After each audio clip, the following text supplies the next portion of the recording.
Before dawn, a farmer from Tenochtitlan is already standing in a canoe, discovering that Tenochtitlan's celebrated food system depends on a corner of mud that has chosen this morning to sag.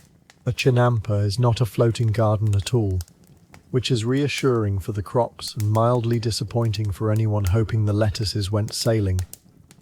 If evenings like this are honestly useful to you, you may like the video or subscribe and tell me where you are listening and your local time. Let the room grow dim around you, settle into the most comfortable position you have, and come onto the dark water of the basin of Mexico in the late 15th century. You are the farmer now, an adult with a tired planting plot and a practical deadline. The next season cannot begin until the bed is raised, its edge secured, and its surface brought to the right height above the channel. Your pole touches bottom.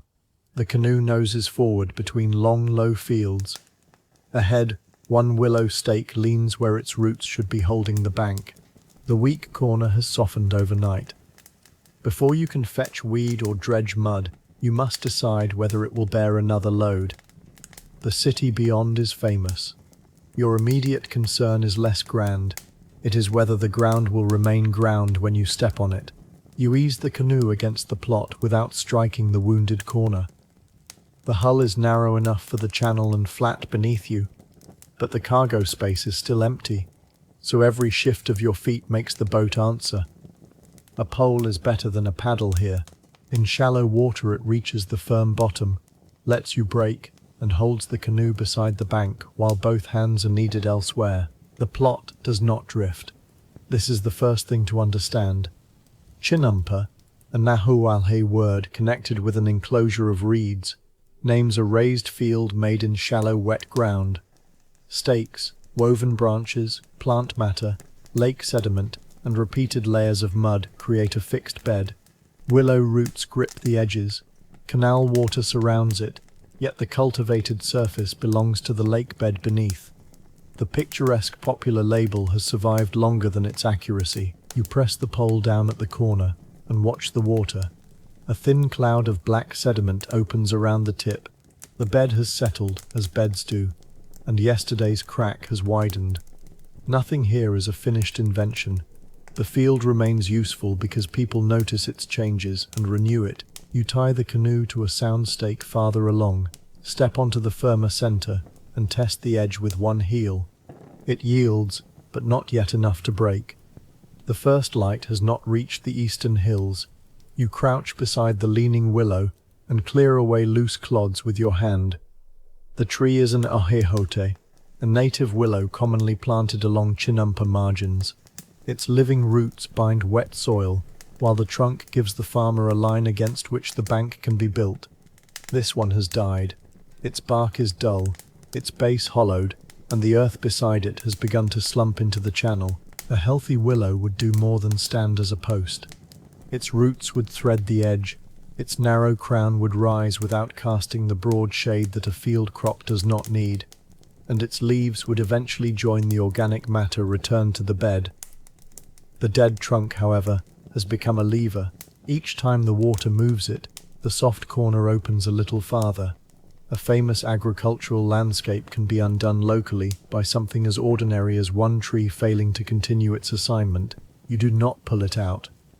That would enlarge the hole before a replacement is ready. Instead, you drive a temporary stake inside the old line and lash the dead trunk to it.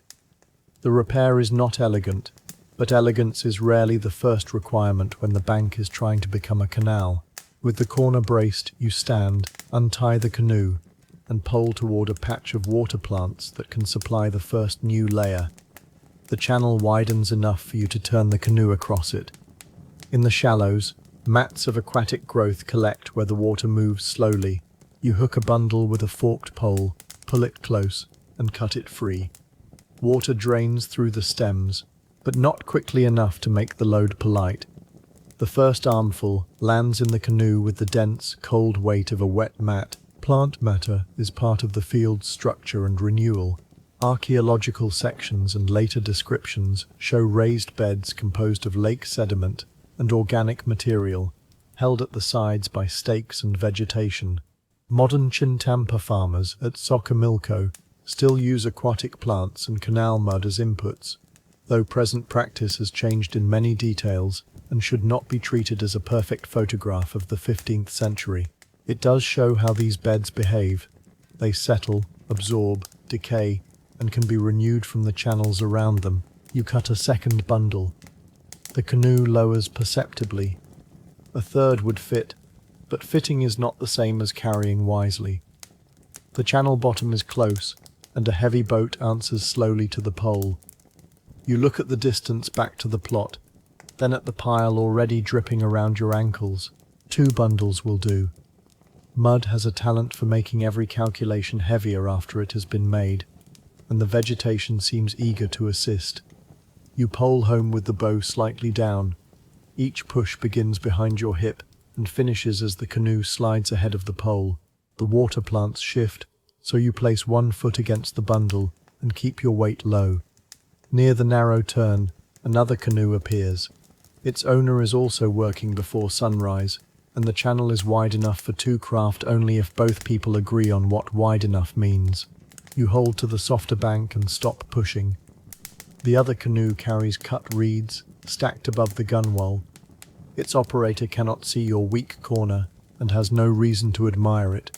A brief exchange follows, mostly about who entered the passage first, and partly about whose willows have been allowed to lean into common water. Neither argument changes the width of the channel. Canoe routes through Chinampa districts were working spaces as well as boundaries. They carried people, produce, plants, soil, and building materials. Their condition mattered to every adjoining plot. A blocked or narrowed channel was not scenery gone untidy. It was a road, drain, source of sediment, and water supply becoming less useful at once. You back the canoe by pressing the pole ahead of you, and give the reed load the straighter line. Its owner passes with the solemn satisfaction of someone whose interpretation of traffic law has just prevailed. Then you turn toward your plot again, the wet bundles still obediently occupying most of the boat. At the repaired corner, you unload the vegetation 1 armful at a time. The first bundle goes into the depression behind the temporary stake. You press it down with the pole, folding stems across one another so they bridge the soft place rather than slide through it. The second bundle follows, darker and heavier where it has held water. The material rests against an existing bed and the shallow bottom beneath it. Over time it will compact and decay within the raised field. Mud placed above it will fill spaces, add mineral sediment, and create a surface that can be shaped for planting. The exact recipes varied by location, period, water depth, and the condition of the field. No single cross-section can stand for every Chinampa. The durable principle is the combination of a fixed enclosure, organic matter, sediment, roots, and continual labor. You step onto the layer and feel water rise around your sandal. Too much pressure at the edge would squeeze the bundle outward, so you move back and use the pole as a tamper. The old willow gives a faint creak against its lashings. The new stake holds. When the vegetation no longer springs up, you stop. It is lower than the final surface, exactly as it should be. What it needs now is the substance that will make the repair resemble land, mud from the channel bottom. You take up the dredging tool and kneel in the canoe. Different tools have been recorded for lifting bottom sediment, including long-handled scoops suited to shallow canals. The exact shape in your hands cannot be recovered for this particular morning, so imagine only what the task requires. A handle long enough to reach down, a broad end able to gather soft sediment, and a farmer who knows how far to lean without joining the load. The scoop enters water almost without resistance. At the bottom it meets dense silt. You draw it toward you, feel the handle bend, and lift. Black mud comes up shining, threaded with fragments of plant matter. It is heavier than its smooth surface suggests. The first load drops into the canoe with a sound too soft for its weight. Canal dredging serves 2 purposes at once.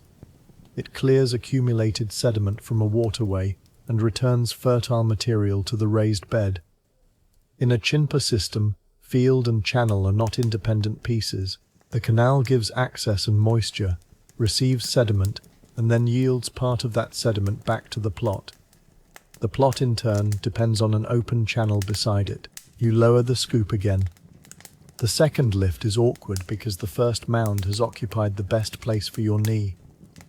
By the fourth, the canoe sits deeper. You have acquired enough earth to repair a corner, and enough evidence that earth taken from water remains determined to behave like water until the last possible moment.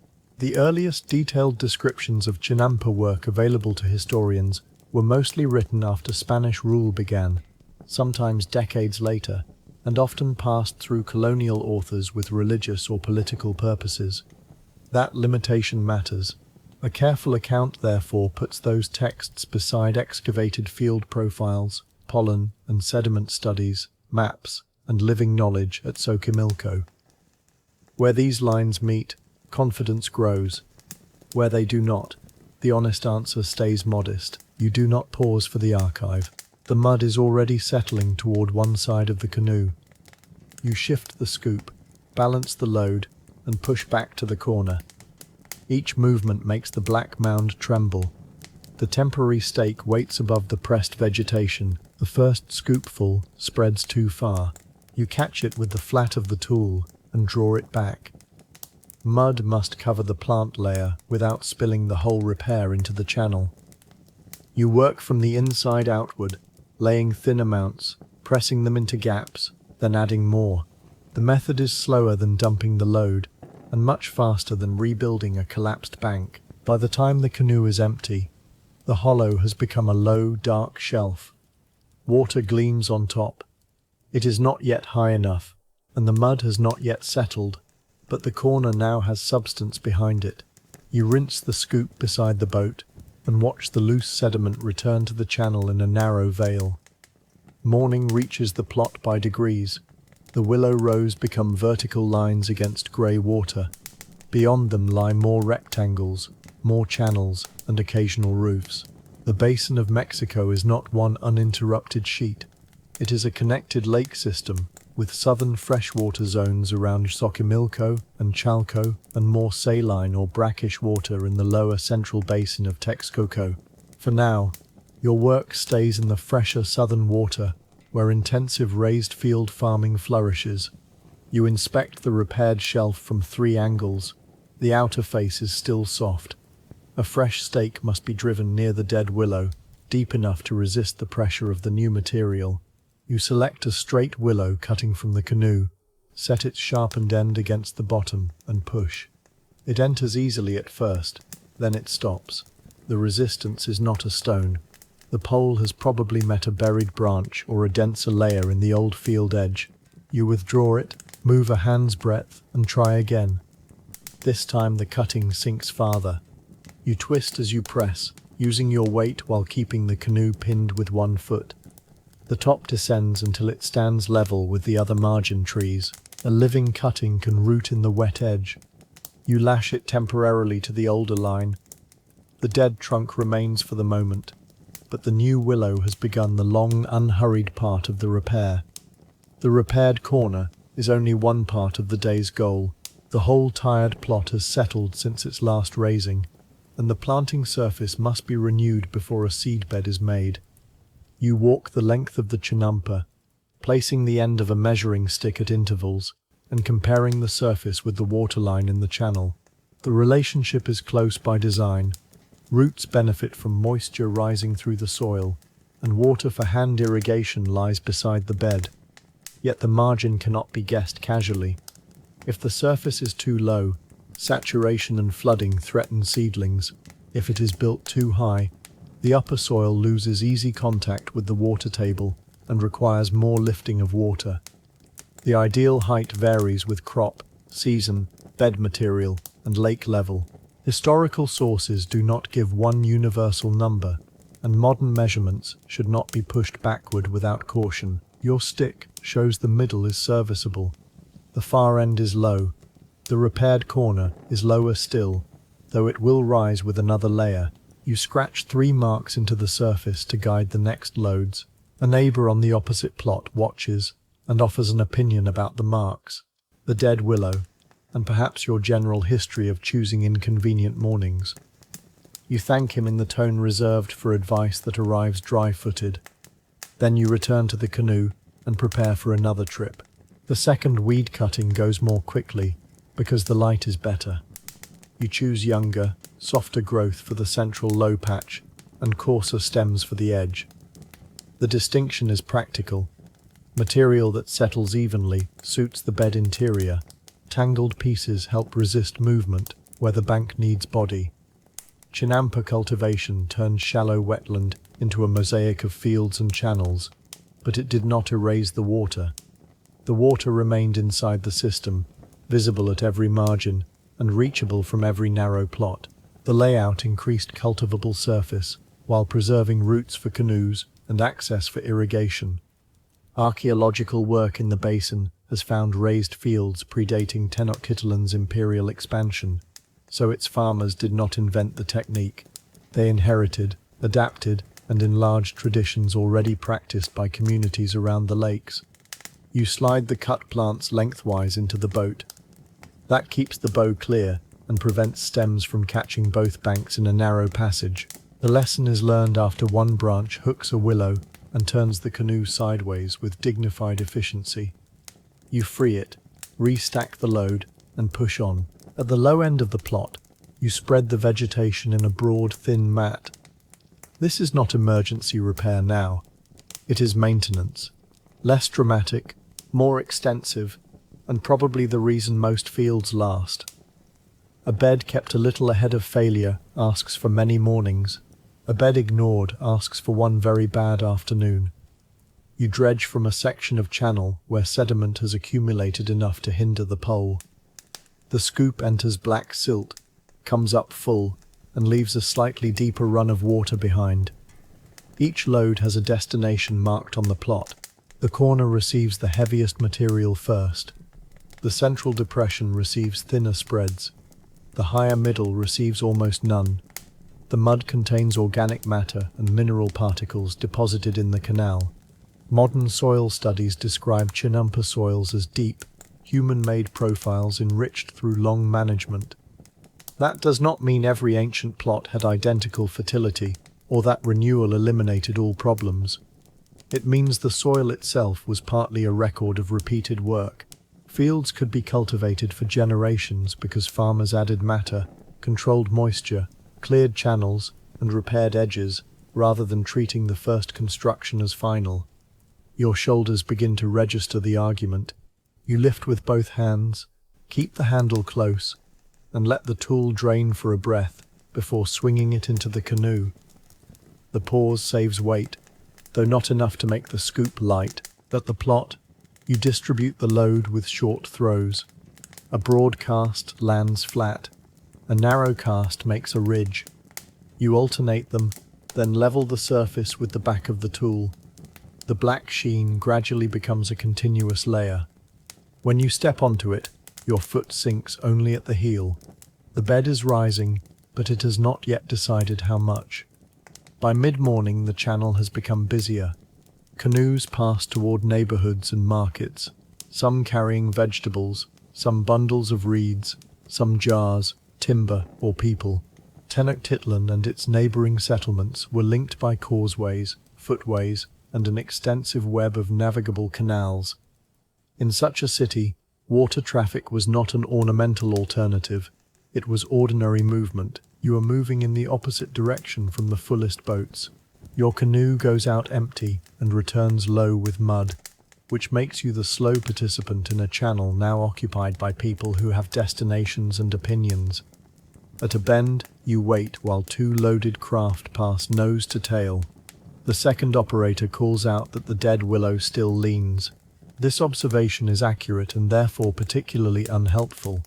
The delay gives you time to notice the bank opposite. Its willows are planted close enough that their roots form a continuous edge.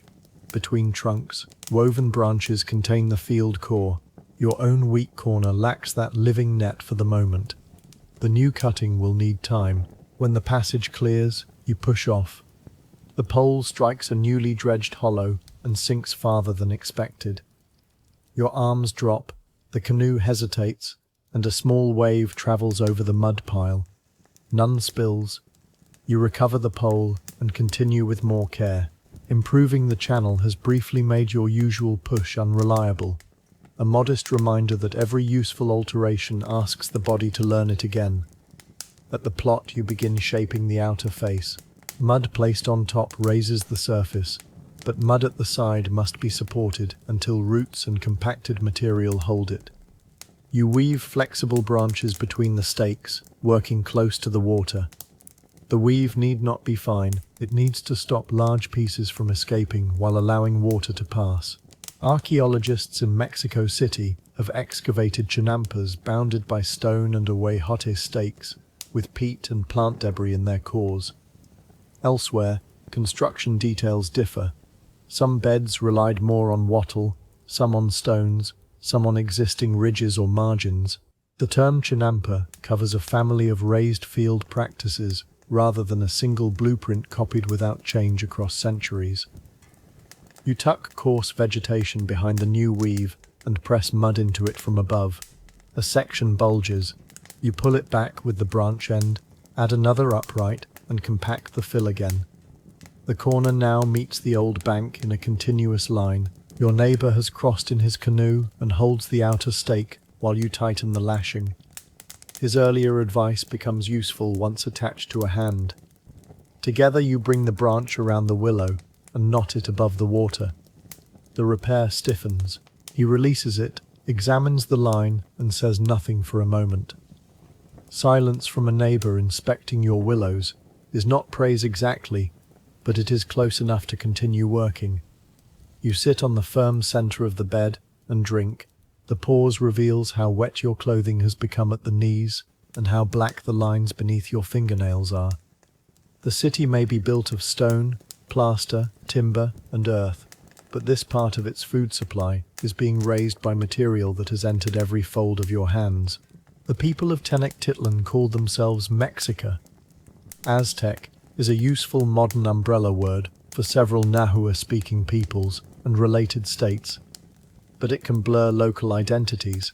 For this working day, Mexica names the city community more precisely, while Soquimilca and other southern lake communities carried their own histories and expertise. Much Chinampa land lay beyond the central island, especially in the freshwater southern basins. Produce also reached the city through tribute and trade from a much wider region. Chinampas were important, not magical plots that supplied every need alone. You rise before your muscles become too content with sitting. The mud layer has dulled as water drains and settles. One marked depression has disappeared. Another remains visible along the far end. You scrape a small test trench with the digging stick. Beneath the fresh mud lies darker plant matter, then older soil. The sequence is the day's work in miniature. You close the trench, smooth it with your palm, and return to the canoe for the next load. The sun now shows the channel bottom in the shallower places. You choose a deeper patch for dredging so the scoop gathers fine sediment rather than tearing into the stable bank. The distinction comes through the handle. Soft accumulated mud gives steadily. Root-bound edge material catches and holds. A practiced worker reads the unseen bottom by resistance. This knowledge is difficult to recover from texts alone. Excavated canal profiles can show where sediment accumulated and where beds were built. Pollen can identify plants present in ancient layers. Surviving practice can demonstrate how a long tool behaves in water. None of these tells us the private thoughts of one farmer. The person you follow is an informed, imaginative guide, placed inside the limits of evidence, not a documented individual with a recovered diary. You lift another scoop and let the water stream away.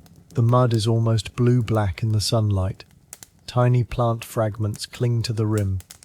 You swing it into the canoe and repeat the movement until the load is enough. On the return, you pass the patch cut earlier. Water has already moved into the gap, spreading the remaining stems.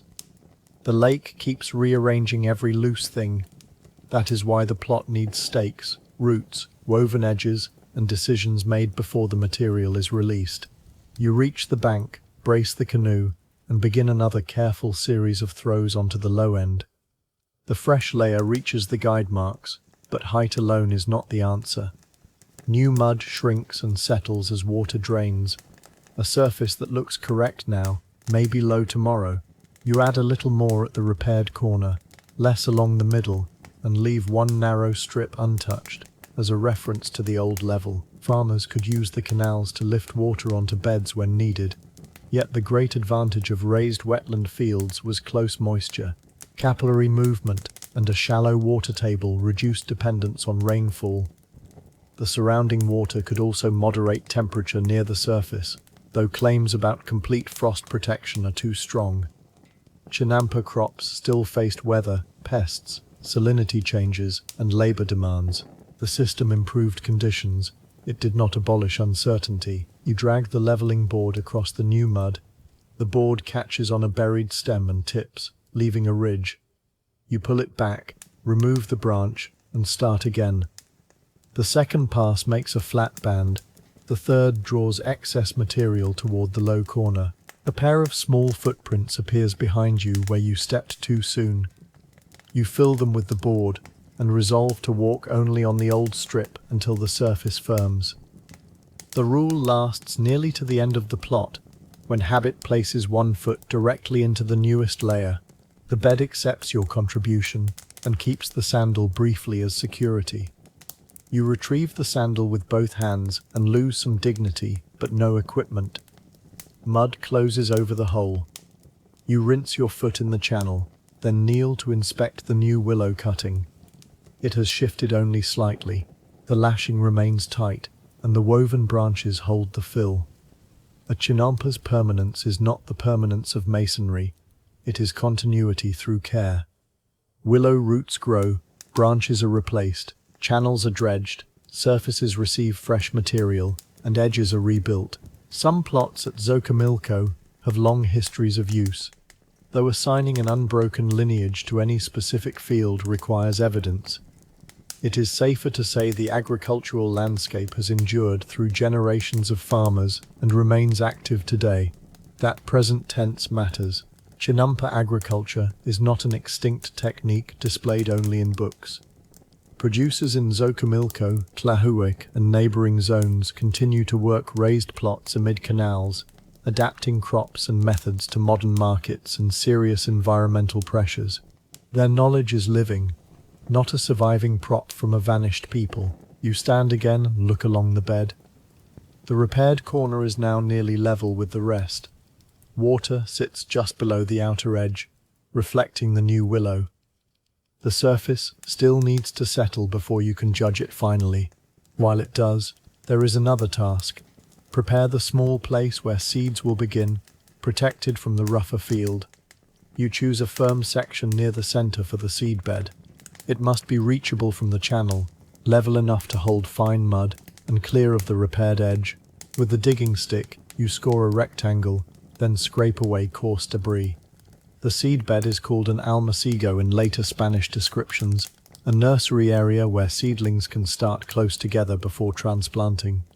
Chinampa cultivation often used transplantation. 16th century written and pictorial sources document seedlings for crops including chiles, tomatoes, flowers, and in some cases maize. Modern chinamperos make chapines, small blocks of lake mud in which individual seedlings begin.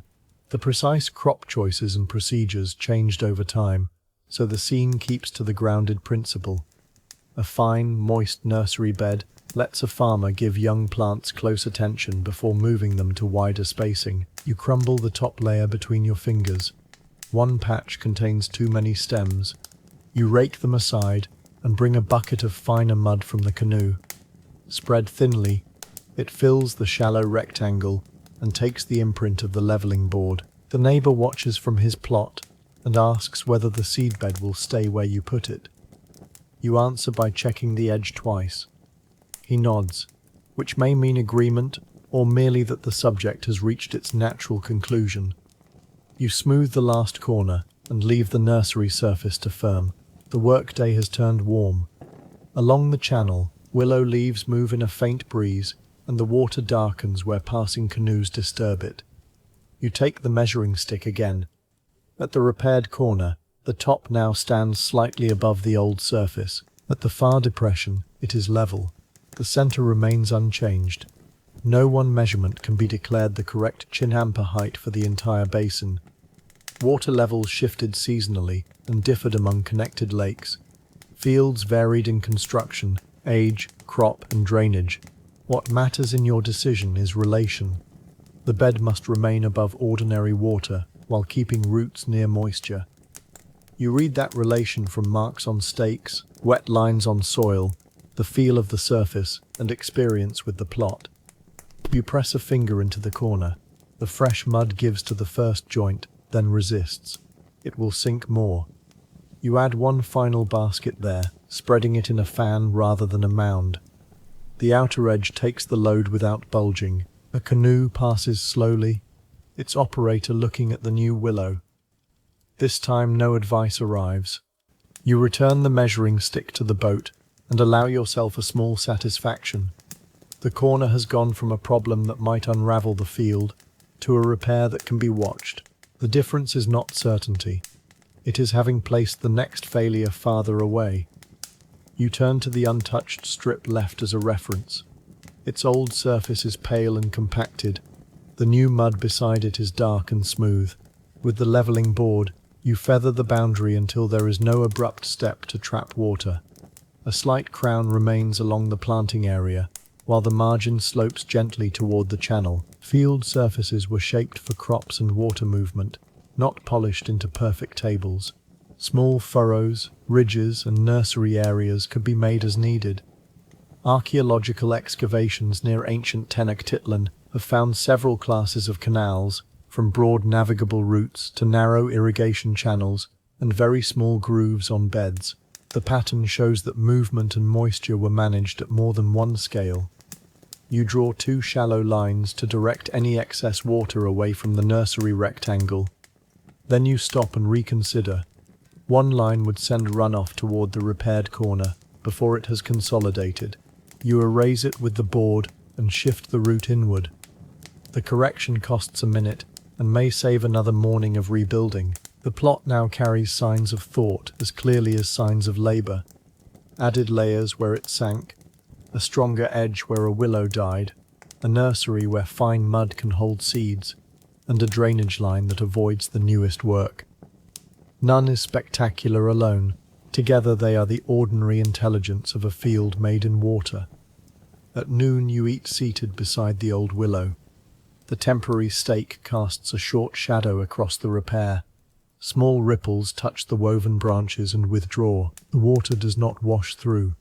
That quiet result is the first test. The basin's chintampa zones expanded greatly in the later pre-Hispanic centuries, especially around Xochimilco and Chalco, while raised field traditions also existed earlier and farther north.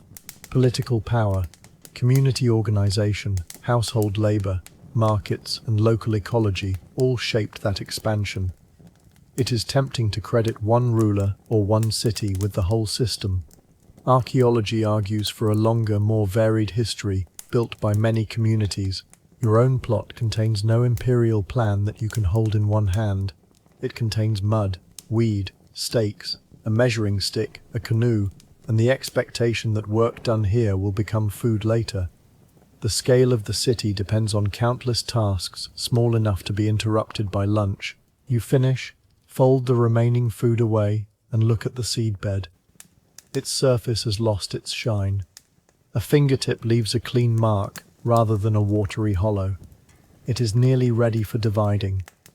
The main bed, meanwhile, has settled another fraction at the repaired corner. You note it, but do not add more yet. Too much eagerness can raise a bank beyond the useful height. The lake has offered its opinion by waiting, so you wait as well.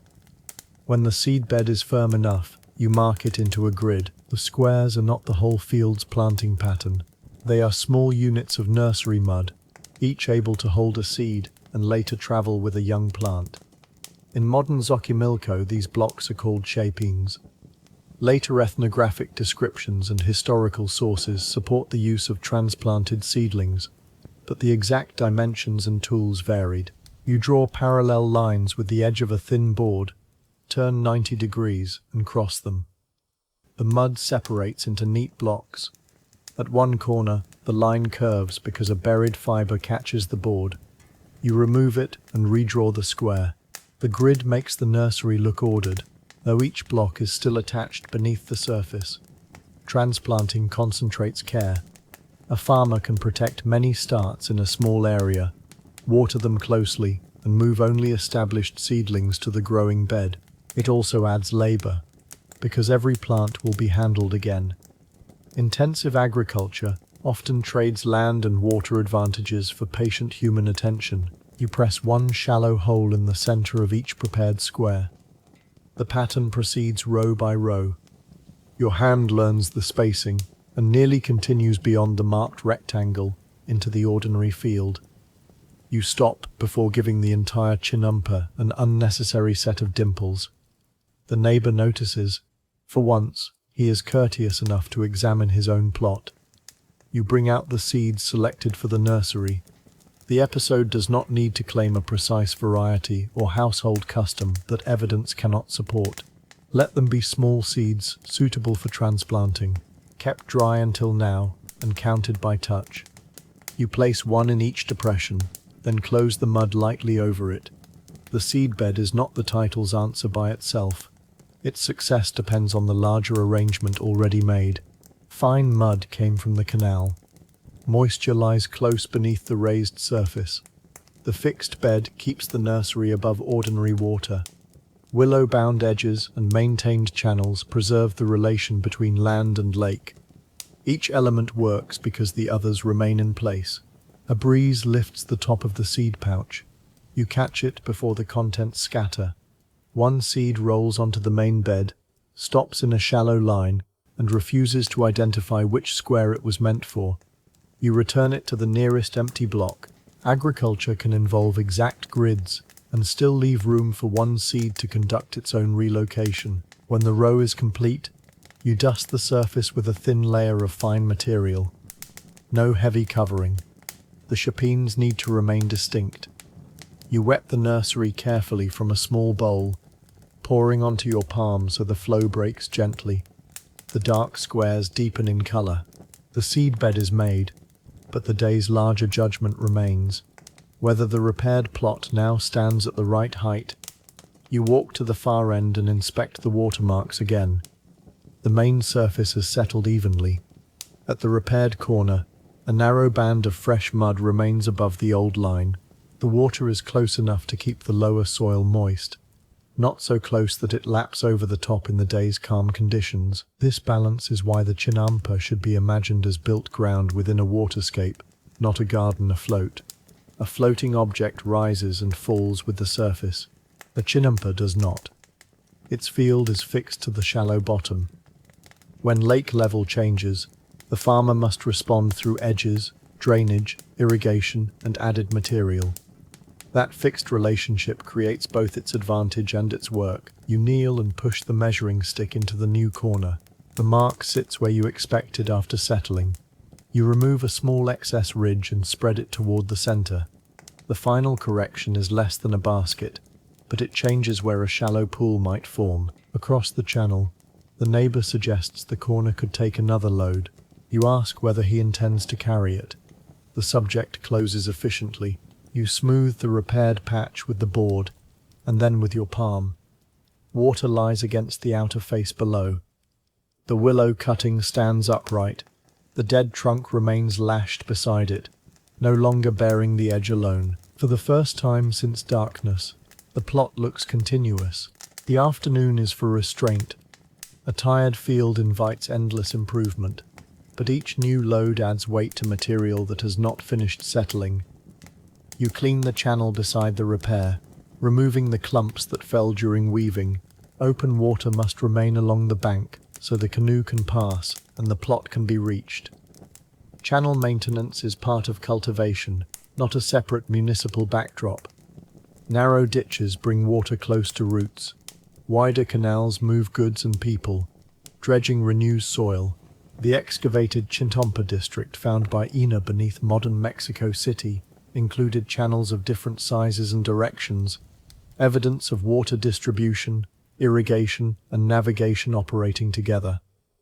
You hook a loose bundle from beneath the new stake and lift it back into the bed. Another fragment floats away.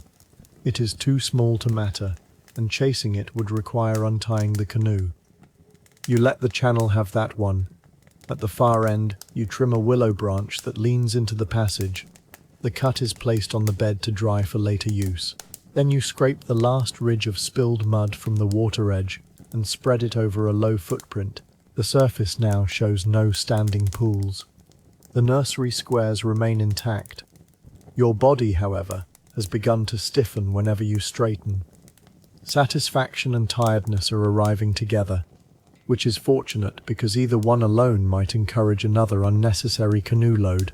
You check the repaired corner by pushing sideways on the new willow. The trunk moves, but the base does not open. Its roots have not formed yet, so the woven branches and temporary lashings still carry the immediate task. In coming seasons, if the cutting lives, its root system will strengthen the margin. If it fails, another repair will be required. Durability here is a chain of successful renewals, not freedom from future attention. The old willow can be cut away after the edge firms. Today it remains as a brace and as a warning. Its dead crown shows above the living row, easy to see from the channel. You tie a second lashing lower down so wind and water cannot work it loose overnight. No record tells us the exact words neighbors used about one another's trees. The quiet comedy belongs to the credible situation, not to a recovered quotation. Shared channels make private neglect visible. One leaning willow can narrow a route, weaken a bank, or provide several households with a topic that remains fresh long after the tree does not. You gather the loose cord and tools. The dredging scoop is rinsed, the leveling board scraped clean, the digging stick laid along the canoe. Wet mud has dried in a dark band up your forearm. You could wash it all away now, but the last inspection will put some back. You step slowly along the old central strip, testing each renewed section once more. At the nursery, the fine top layer has absorbed the water you gave it. The chapin grid is visible but not cracked. You shade one side with a light screen of reeds, leaving air to move. The screen is simple and temporary, a way to soften the strongest sun while the seeds begin. Crop counts and yield figures for chinampas vary widely. Some modern accounts repeat very high numbers of harvests per year, as though every field produced them in every period. The evidence is more complicated. Intensive multiple cropping was possible, and productivity could be high, but results depended on crop, labor, water quality, season, plot condition, and market. This story needs no heroic number. One repaired bed and one sound nursery are enough to show the mechanism. You lift the screen and adjust its edge so it does not touch the mud blocks. A reed slips free and lands across 3 squares. You retrieve it with 2 fingers, leaving a faint diagonal mark. The seeds below remain undisturbed. The neighbor is packing his own tools. He points to your corner, then to the waterline, and gives a small nod. You return it. The morning's traffic dispute and unsolicited advice have settled into the ordinary peace of 2 people whose work is nearly finished. You stand at the end of the plot. The new surface is level where it must be level, and gently shaped where water must leave. Nothing floats except a few cut stems in the channel. The title's answer is now under your feet. Tenochtitlan and the communities of its lake system grew food on the water because farmers built ground in the shallows and rebuilt it whenever water, decay, roots and use changed its shape. The Chinampa was a fixed raised plot, anchored to the lakebed by its construction and strengthened by staked willows. Canal weed became structure. Dredged mud became renewed soil. The surrounding water supplied access and moisture, while the farmer kept the cultivated surface within a narrow, useful height. That answer belongs before the city skyline, because the skyline cannot do the work. You have spent the day poling, cutting, lifting, weaving, measuring, smoothing, and deciding when to stop. The system is ingenious, but its intelligence appears through repeated human choices. You press the last uneven edge flat with the board. Water rests against the outside of the bed, close below the lip. The new willow's reflection breaks when a canoe passes, then straightens again. The nursery lies dark at the center, divided into small squares. Your shoulders ache, your hands feel thick with dried mud. The plot does not look transformed to anyone who did not see it before dawn. To you, the difference is exact. The soft corner holds, the low end has risen, the seedbed is made. The water is sitting where you wanted it to sit. You remain on the plot a little longer, not because another task has appeared, but because tired work deserves one undistracted look. The repaired corner takes the small waves from a passing canoe. They touch the woven edge beneath the willow and slide away.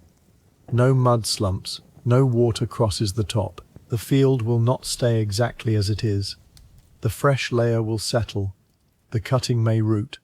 Seeds will open if moisture and warmth are sufficient. Later, seedlings may be lifted and placed across the growing bed. Other mornings will bring weeds, silt, blocked passages, and another neighbor with a diagnosis ready before the canoe is tied. The point is not that the work ends forever. The point is that today's problem has ended honestly. You step into the canoe with care, placing tools along the center line. The boat rises only slightly under the lighter load. One final push of the pole takes you away from the bank. From the channel, the raised plot appears low and still, fixed among many others. Behind you, the new willow stands beside the dead one. Ahead, water lanes lead toward houses, causeways, and markets. The city eats because these lanes connect fields to people, and because the canoes using them can carry almost anything that fits. You turn into the wider channel, leaving the finished bed in late light and carrying only the day's weariness home. The canoe glides away from the finished plot, and the distance makes its changes harder to see. That is appropriate. Maintenance succeeds by returning a field to ordinary appearance. A collapsed corner would have announced itself. A sound one simply joins the line. Avan Daviolg, you pass the weed patch, now marked by a clean opening. The dredged section lets the pole descend farther, so you adjust each push. Behind the stern, a thin trail of disturbed sediment closes quickly. Nothing in the channel remembers your route for long. At a junction, the morning's reed carrier appears again, now returning with an almost empty canoe. There is room to pass without debate. The two boats slide by, each operator giving the brief acknowledgement owed to someone who has already supplied enough conversation for one day. You carry no produce yet. The seeds on the plot are only beginnings, and the renewed soil has not earned a harvest. What you carry is the knowledge that the bed can receive one. The practical deadline has been met before the planting season turns it into a larger problem. The houses ahead grow clearer. Smoke rises straight in the softer evening air. You shorten the pole stroke as the channel narrows near the landing. Your arms object to the change, then object again when you lift the tools. Tiredness has become specific. Shoulders from dredging, thighs from balancing, palms from the pole. The field is behind you, holding without assistance for the first time today. At the landing, you bring the canoe broadside and lift out the dredging scoop. Its blade still carries a skin of black mud. You rinse it, scrape the edge with a reed, and set it where air can reach the wood. The tool left coated may dry rough or hide a split. Tomorrow's work begins partly with how tonight's tools are put away. The leveling board follows. One corner has worn smooth from repeated passes over grit. The digging stick shows fresh scratches where it met buried branches. You run a thumb along the pole and find a raised fibre. It is small enough to ignore and large enough to enter the palm on the next push. You shave it down with a stone edge until the shaft is smooth. These details are not preserved for a named farmer on a named evening. They are the plausible closure of labour supported by the tool demands of the system. The boundary remains clear. Archaeology can show implements, fields, sediment, and canal form. It cannot tell us which shoulder hurt first. You coil the wet cord loosely so it can dry. The cord that held the dead willow carries a faint dark stain where it rubbed bark. A second length remains on the plot, binding old trunk to new stake. When everything is arranged, you wash your hands. The water clears slowly around your fingers. Mud leaves the skin in ribbons, but a line remains beneath each nail, a small portion of the lake insisting on accompanying you indoors. Before entering the house, you look down the channel one last time.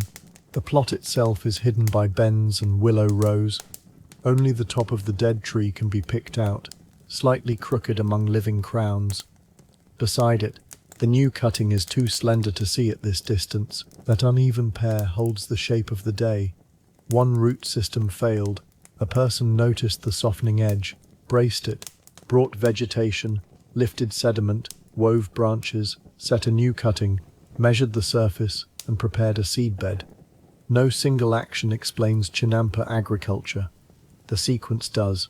The city did not grow food by placing gardens on rafts and trusting the lake to carry them. It grew food by keeping water and earth in a managed relationship. The fields were fixed, the water moved. Human work adjusted the boundary between them. A canoe passes in the fading light, low with empty baskets returning from market. Its wake travels along the channel and disappears behind the willows. Somewhere out of sight, it reaches your repaired edge. You do not go back to inspect. The test can continue without you. You turn from the landing. The day's remaining goal is simple enough to need no historical question. Eat, rest your hands, and let tomorrow be tomorrow. Behind you, water sits below the raised surface at the chosen height. Ahead, the floor is dry and does not require rebuilding before you cross it. An arrangement whose virtues are newly vivid. Night comes with the tools clean and the canoe tied. Your final movement is not toward the field, but away from it.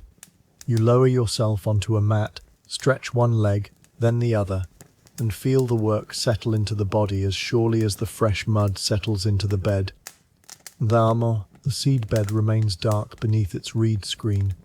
The repaired corner remains held by stakes, weave, compacted plants, and new sediment. The willow cutting has no roots yet, but it has been given the place where roots may form. Nothing more can be improved from here tonight. Satisfaction arrives without ceremony. You know exactly which patch no longer gives beneath the heel. You know where the waterline meets the new edge. You know that the low end is ready and the nursery squares are closed over their seeds. The field is not perfect, and it does not need to be. It is ready for the season that required it. Your hands rest open.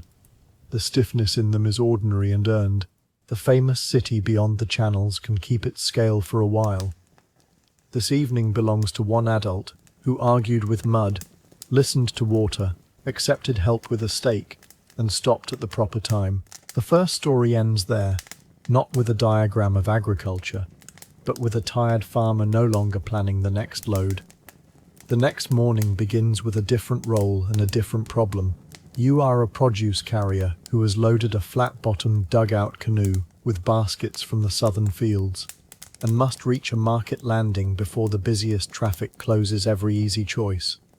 The load is ordinary: vegetables, herbs, and flowers gathered for exchange. The difficulty is that one basket has been packed higher than the rim and shifts whenever the canoe turns.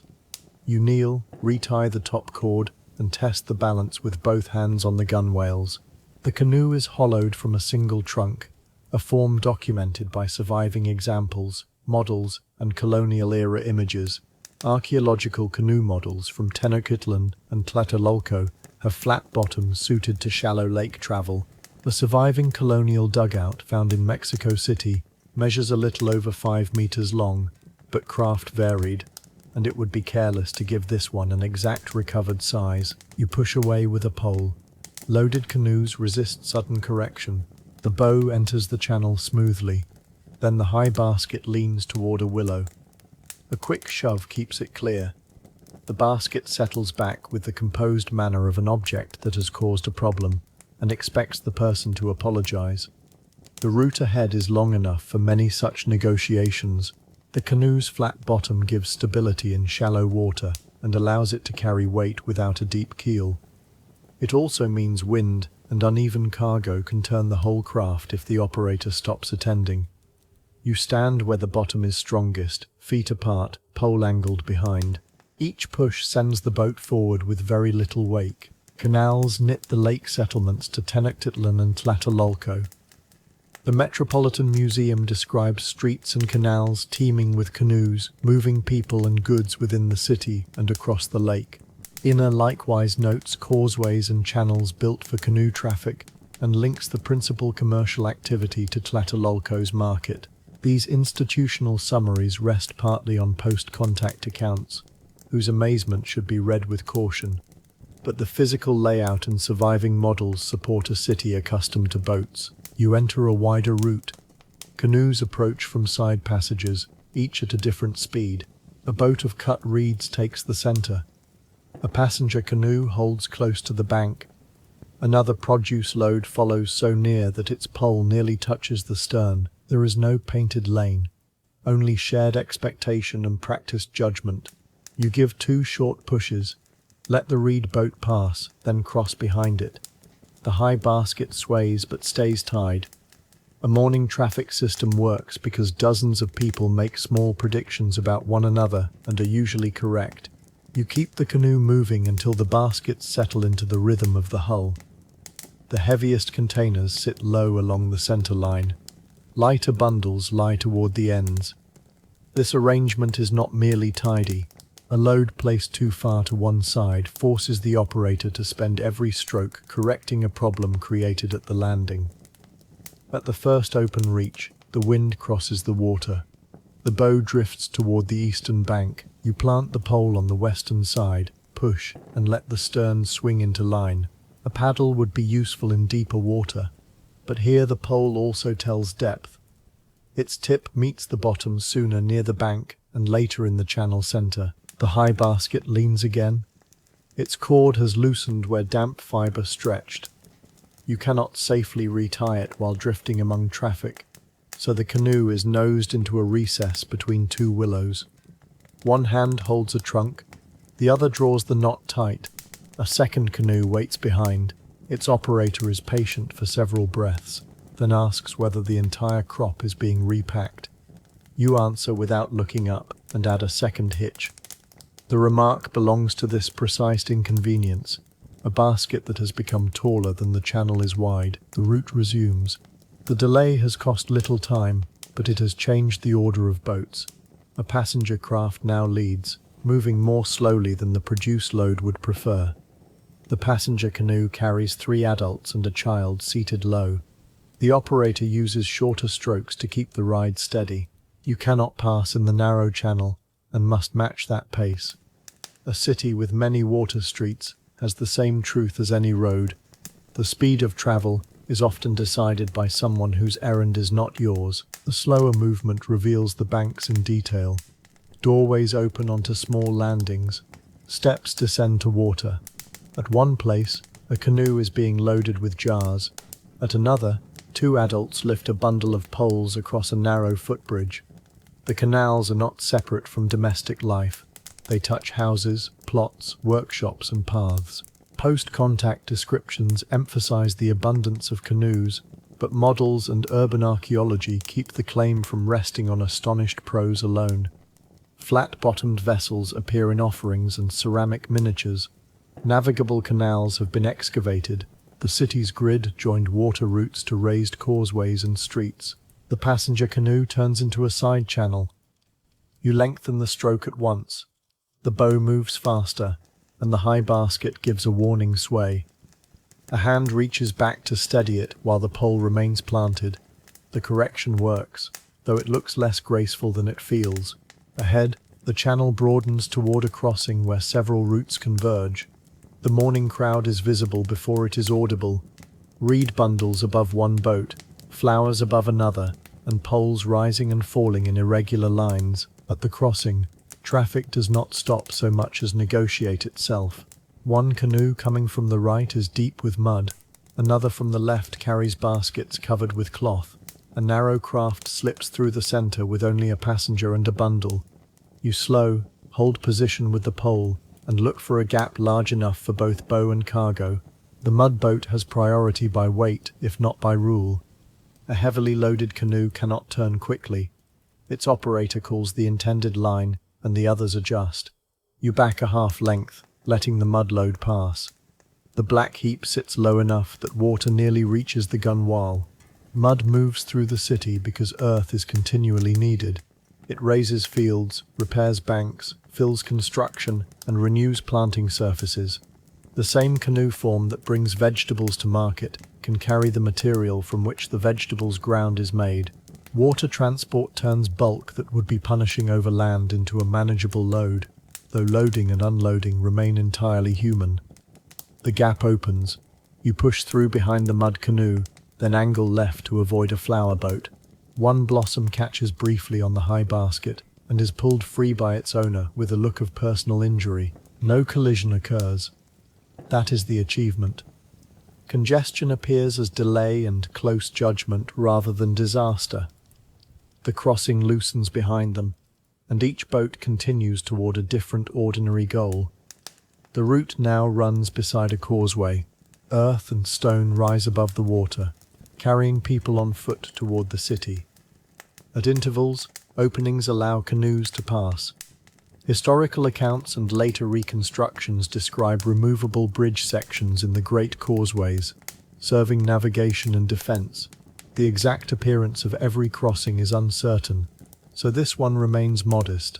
A navigable gap, a bridge above, and enough clearance to make a tall basket troublesome.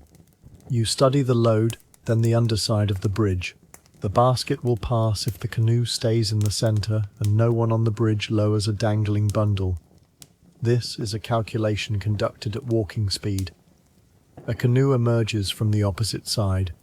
Both operators stop pushing. The narrower vessel backs out first. You enter, crouching instinctively though the head has room. The basket top brushes a beam with a dry scrape. Nothing falls, but the cord shifts. Under the bridge, sound changes. Pole against bottom, water against wood, footsteps overhead. Then the canoe reaches open light again. You check the basket without stopping. One corner of the cover has folded back. A cluster of herbs shows through, intact. The bridge has taken no produce, only a little confidence. On the causeway, pedestrians continue without interest. What felt like a close passage from the water is merely one more canoe appearing and disappearing beneath their feet. Beyond the causeway, deeper water makes the pole less convenient. You lower your stance and use a paddle for several reaches. A dugout canoe responds to strokes close to the hull. Pull too far outward, and the bow turns. Pull evenly, and the boat gathers speed with little disturbance. The load changes the response.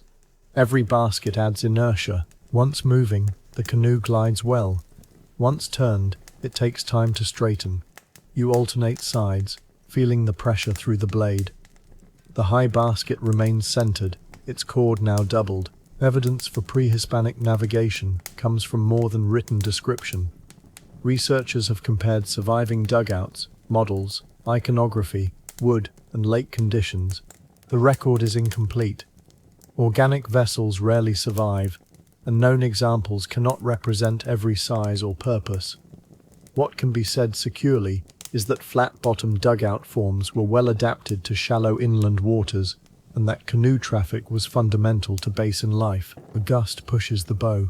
You respond with a stronger right stroke, then a short left correction.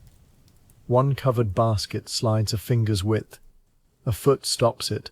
The city grows ahead, not as a single wall, but as rows of roofs, trees, canals, and raised lines. Water remains among them. You return the paddle to the boat, take up the pole where the channel shallows, and follow two other produce canoes toward a landing crowded with morning work. The first landing is full. 3 canoes already lie against it, their loads being passed ashore. A fourth waits in the channel. You could join the line, but the high basket blocks the stern view and the current presses boats together. A second landing lies farther north, nearer the market but through a narrower route. The choice is simple in purpose and awkward in consequence.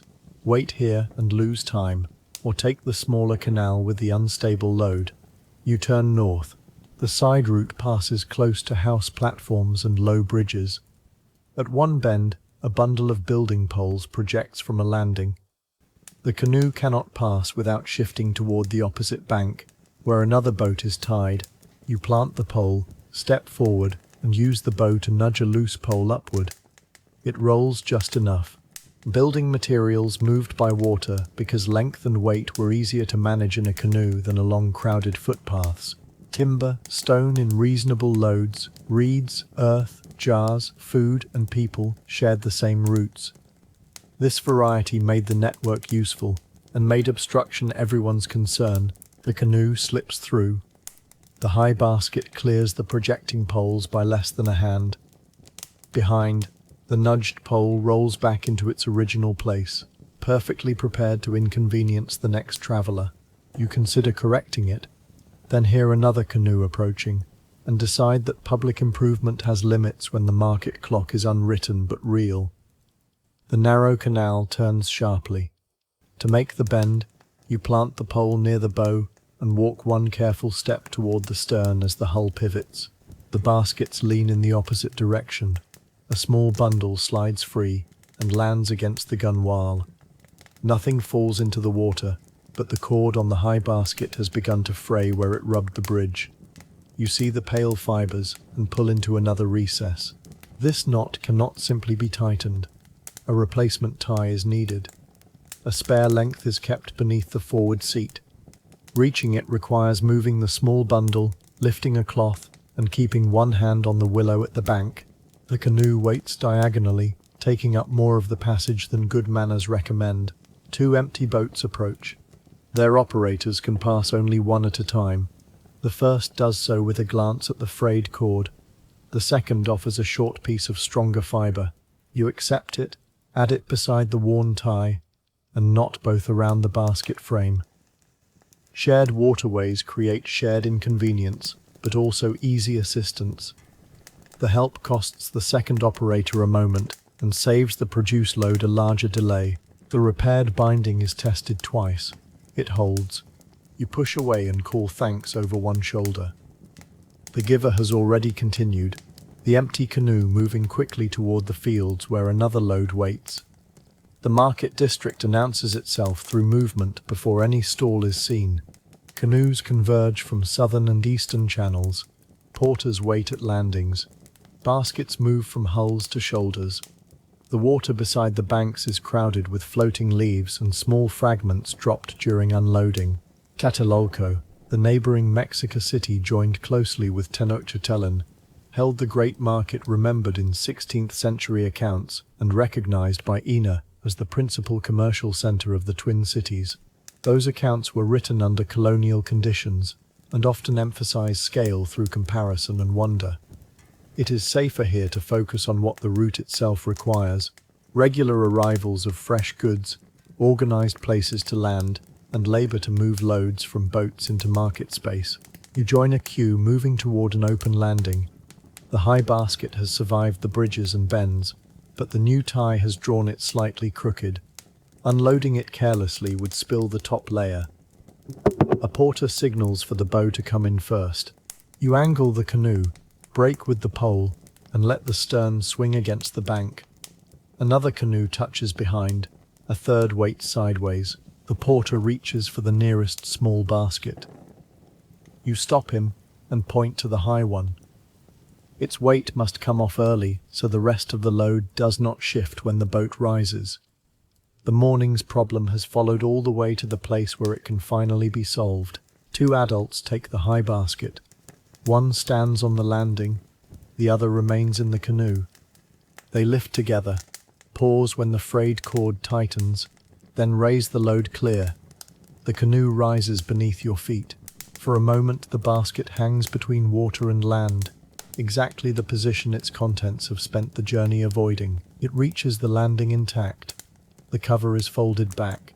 Herbs and greens are compressed at one corner, but unbroken.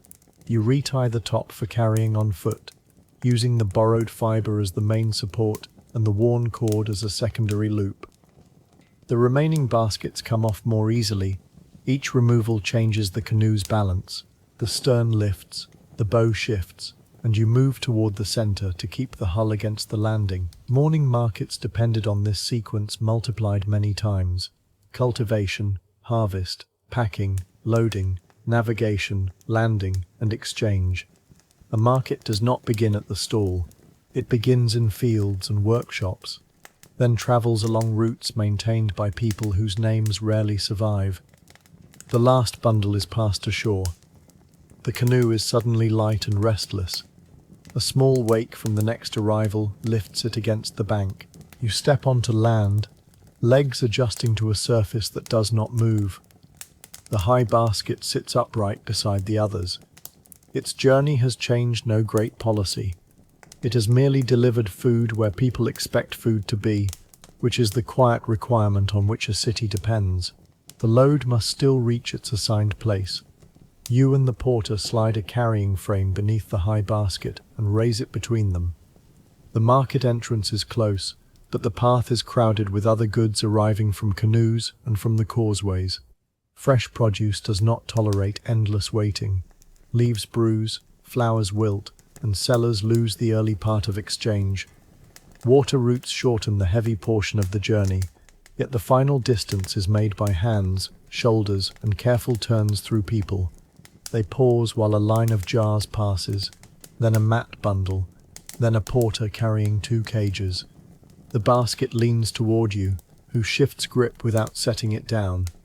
Hull, the city's markets brought together local foods and goods from much farther away through trade and tribute. This story follows only one regional load. It does not need the entire catalogue. The important fact is the network. Chinampa districts, lakeside settlements, canals, landings, causeways, and market spaces connected ordinary producers with a dense urban population. At the stall, the basket is lowered onto a mat. The worn cord is cut away. The borrowed tie remains, now proven by the journey. A seller opens the cover fully and begins arranging the contents. 1 herb bundle is bent. The seller sets it aside for immediate use rather than display. You accept the judgment. The famous market has received the load, though it has also found the one weakness the canoe did not. With the produce delivered, you return to the landing carrying empty baskets nested inside one another. Empty containers seem light until there are enough of them to catch every doorway and passing shoulder. The stack is tied twice and lowered into the canoe. The boat now rides high. A push that barely moved the morning load sends the empty hull away from the bank. You nearly overcorrect, then shorten the stroke. Familiar equipment becomes a different vehicle when weight is removed. At the landing, other canoes continue to arrive. One brings mud, another cut flowers, another people. Porters call for space. The line reforms as quickly as boats leave. The market's dependence on morning arrivals is visible not in a single grand procession, but in continuous replacement. A full canoe becomes an empty one, and the empty one returns toward another task. You wait for a gap and enter the channel behind a passenger boat. This time the high stack of empty baskets is broad, but not heavy. Wind catches it. The bow drifts. A pole stroke on the outer side restores the line. You look back once at the market landing. The delivered basket is no longer visible. It has entered the ordinary abundance of the stalls. That disappearance is the payoff. The loads problem mattered intensely while it travelled. Once solved, it becomes part of the city's daily supply, anonymous and useful. The canoe turns south, lighter, faster, and still required for the return. On the outward route, the Causeway bridge is easier.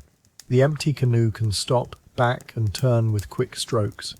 The basket stack is lowered before the opening, so wind and clearance cause no surprise. A stone carrier approaches from the other side. The cargo is compact and low, but the boat sits deep. You yield the center and hold close to the piling. Water pushed by the heavier hull raises the empty canoe and taps it against wood. This contrast shows why technique changes with load. Heavy craft conserve motion and resist sudden turns. Light craft answer instantly and can be pushed aside by wake or wind. Poling is not a single repetitive gesture. The operator adjusts stance, force, angle, and timing to the boat's condition and the channel's depth. The stone canoe passes. Its operator gives a small thanks. You enter the bridge opening, where the earlier scrape on the beam is visible as a pale line. The high basket caused no permanent mark. Beyond the causeway, you lift the empty basket stack back into place. One nested basket sticks inside another. It takes both hands and a knee to separate them, though there is no reason to do so until home. You leave them joined. Some problems improve when denied immediate attention. The water opens ahead. Returning canoes spread out, no longer converging on one market hour. The channel has room to breathe, and the pole strokes lengthen. The return route follows the wake of a reed boat. Long stems extend beyond its stern, brushing the water. The operator keeps to the center because the cargo cannot tolerate tight bends. The empty produce canoe could pass in open water, but a side wind makes the maneuver unnecessary. Instead, you settle into the slower pace and watch how the reed load is balanced. Thick ends lie forward, light tops aft. A crosspiece prevents rolling. The arrangement reflects the same principle as baskets. Weight low, length controlled, movement anticipated. Canoes made the lake system into a transport surface. They did not erase the need for roads and causeways. Rather, water and land routes met at landings and bridge gaps, each taking the loads it handled best. A city with more water than street was not without streets. It was a place where choosing the route was part of choosing how to carry. The reed boat turns east. You continue south. At the crossing that was crowded earlier, only 3 canoes remain. A mud boat is being poled into a side canal, its load visibly lower after deliveries. You cross without stopping. The empty hull glides far beyond the last push. A light tap of the pole keeps it centered. Morning urgency has gone from the water. Work continues, but the shared direction has broken apart. Some boats head toward fields, some toward houses, some toward construction. The network remains busy without feeling pressed. Near the Chinampa channels, the water becomes shallow enough that the pole touches bottom at once. You stand, place 1 foot ahead, and return to the compact movement used before dawn. The empty canoe responds so quickly that every push must end sooner. A child on a bank calls to ask whether anything remains from the market load. You raise an empty basket as evidence. The answer is complete and slightly theatrical. The child seems unconvinced that a boat can travel so far and bring back only containers. The joke fades with the traffic. This story's humor belongs to shifting cargo, bridge clearance, and the difference between full and empty boats. It does not follow into the later water control work, where judgment will become quieter. You turn into the original channel. The projecting building pole still lies where it did. From this direction, the empty canoe slips beneath it with ease. A hand nudges it fully onto the landing anyway, a small repair offered to the next loaded traveler. This act has no market reward and needs no official command. Canal systems depend on many such corrections. Remove a branch, pull a pole clear, deepen a shallow patch, warn another operator, lend a cord. The infrastructure is partly earthwork and partly habit. The home landing comes into view. You slow, angle the bow, and let the canoe touch the bank without the mooring basket leaning anywhere at all. The empty baskets are lifted out and separated. The one that stuck earlier releases after a twist, as though it had needed only the privacy of home. Each is checked for broken weave. A damaged rim can bruise, produce, or fail under a tie, so a loose strip is tucked and bound before the next load. The borrowed cord remains on the market basket. You will return it later, or replace it with an equal length. Such details are beyond the direct historical record. Yet reciprocal help in shared work is a reasonable inference when stated as staging, not fact. The firm facts remain the vessel, the route, the load, the market, and the material demands. The canoe is drawn partly out of the water. Its bottom is inspected for a fresh scrape from the bridge piling. A pale mark appears near the bow, shallow enough to smooth rather than patch. Dugout canoes require maintenance just as fields do. Wood checks, edges wear, and impacts leave damage. The surviving archaeological sample is small, so no universal repair routine should be invented. Still, any working boat must be kept sound if it is to carry people and goods over shallow water. You rub the scrape with a smooth stone and wipe away damp fibers. The hull remains solid. Morning's high basket has delivered its produce. The market has absorbed it, and the vehicle is ready to be loaded again after rest. Later, you walk back toward the market with a short replacement cord. The route on foot uses a raised path beside the canal. Canoes move below, some passing faster than the walker, others held at landings. Seeing the water from land changes the pattern. Bows appear beneath bridges and vanish behind walls.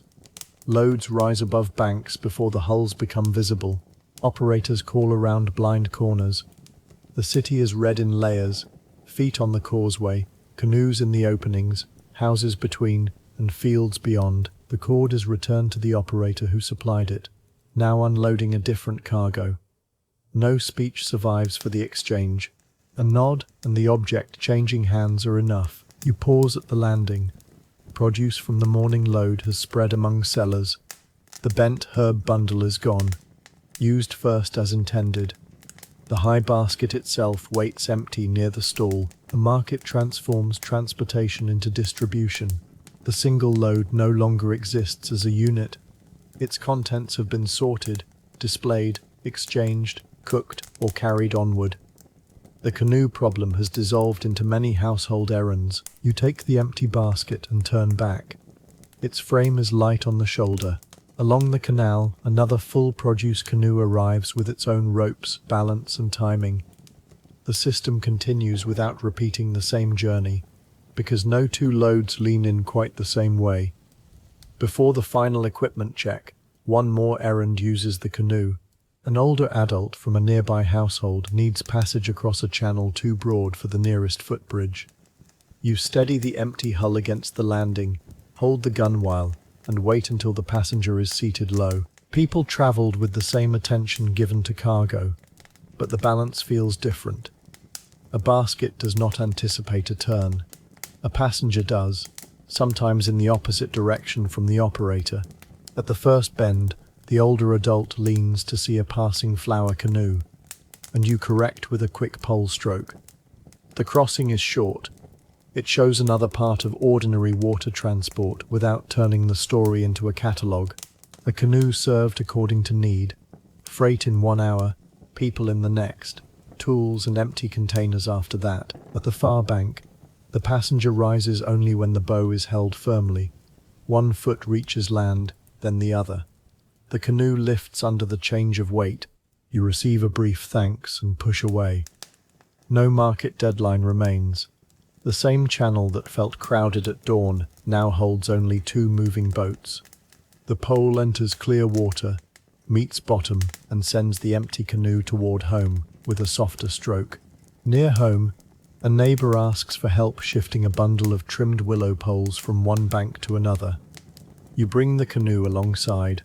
The poles are laid lengthwise, thick ends forward, and tied at 2 points so they cannot roll. Colv buoys numdathum miha. It extends beyond the hull and makes turning difficult. The short crossing requires a wide arc, because the projecting ends could catch a bank or another boat. You push once, let the canoe glide, then use the pole at the stern to swing the bow. The willow bundle reaches the opposite landing without touching water. 2 adults lift it out together. These poles may serve edges, screens, repairs, or other practical work. The exact destination need not be invented. Their movement is enough to show why canals carried building and farming material through the district. Once the bundle is gone, The canoe springs light again. You look down the now clear length of the hull. Morning produce, market baskets, a passenger, and willow poles have all occupied the same wooden space. That versatility is the story's gentler final evidence. The canoe is not specialized into importance. It is important because it can be used again and again for whatever the day's connected places require. You turn it toward the landing, where the pole will be rinsed and the repaired basket left to dry. By late afternoon, you return the high basket to the field landing. Its frayed cord has been replaced. The basket is set upside down to dry, rim raised on two small blocks so air can move beneath it. The canoe lies nearby with the bow toward the next morning's route. A pole rests along the gunwale. Everything that carried weight now carries only light and shadow. The story's historical question has a practical answer. How did a city spread across islands, canals, and causeways move the bulk of daily life? By using flat-bottomed canoes as ordinary vehicles, matched to shallow water and linked to land routes at bridges and landings. They moved produce, mud, reeds, building material, jars, and people. Their operators managed depth, wind, balance, clearance, and congestion with learned skill. This answer should not turn every resident into a boatman or every street into water. Tenochtitlan contained both canals and terrestrial paths. Goods also arrived by causeway and long-distance porterage. The important correction is proportion. Canoes were not picturesque accessories to the city. They were part of its everyday circulation. You run a hand over the repaired basket rim. No produce remains. No cord is loose. The vehicle and container have both returned ready. The ordinary goal is complete, leaving only the quiet satisfaction of equipment placed where the next task can find it. Evening softens the channel network. The market-bound current of morning has reversed into scattered returns. Empty boats ride high. Work boats carry tools home. Passenger canoes move without the pressure of fresh produce waiting to be sold. You sit on the landing and rinse the pole. A dark line marks where the hands gripped it. The canoe's hull reflects in broken form beneath the bank. What remains from the day is not the crowd, but the route learned through action. The narrow bend, the shared crossing, the causeway opening, the full landing, the market path, and the same water travelled in reverse. Each place introduced a different friction, and each was answered without drama greater than the task required. The high basket stands upside down behind you.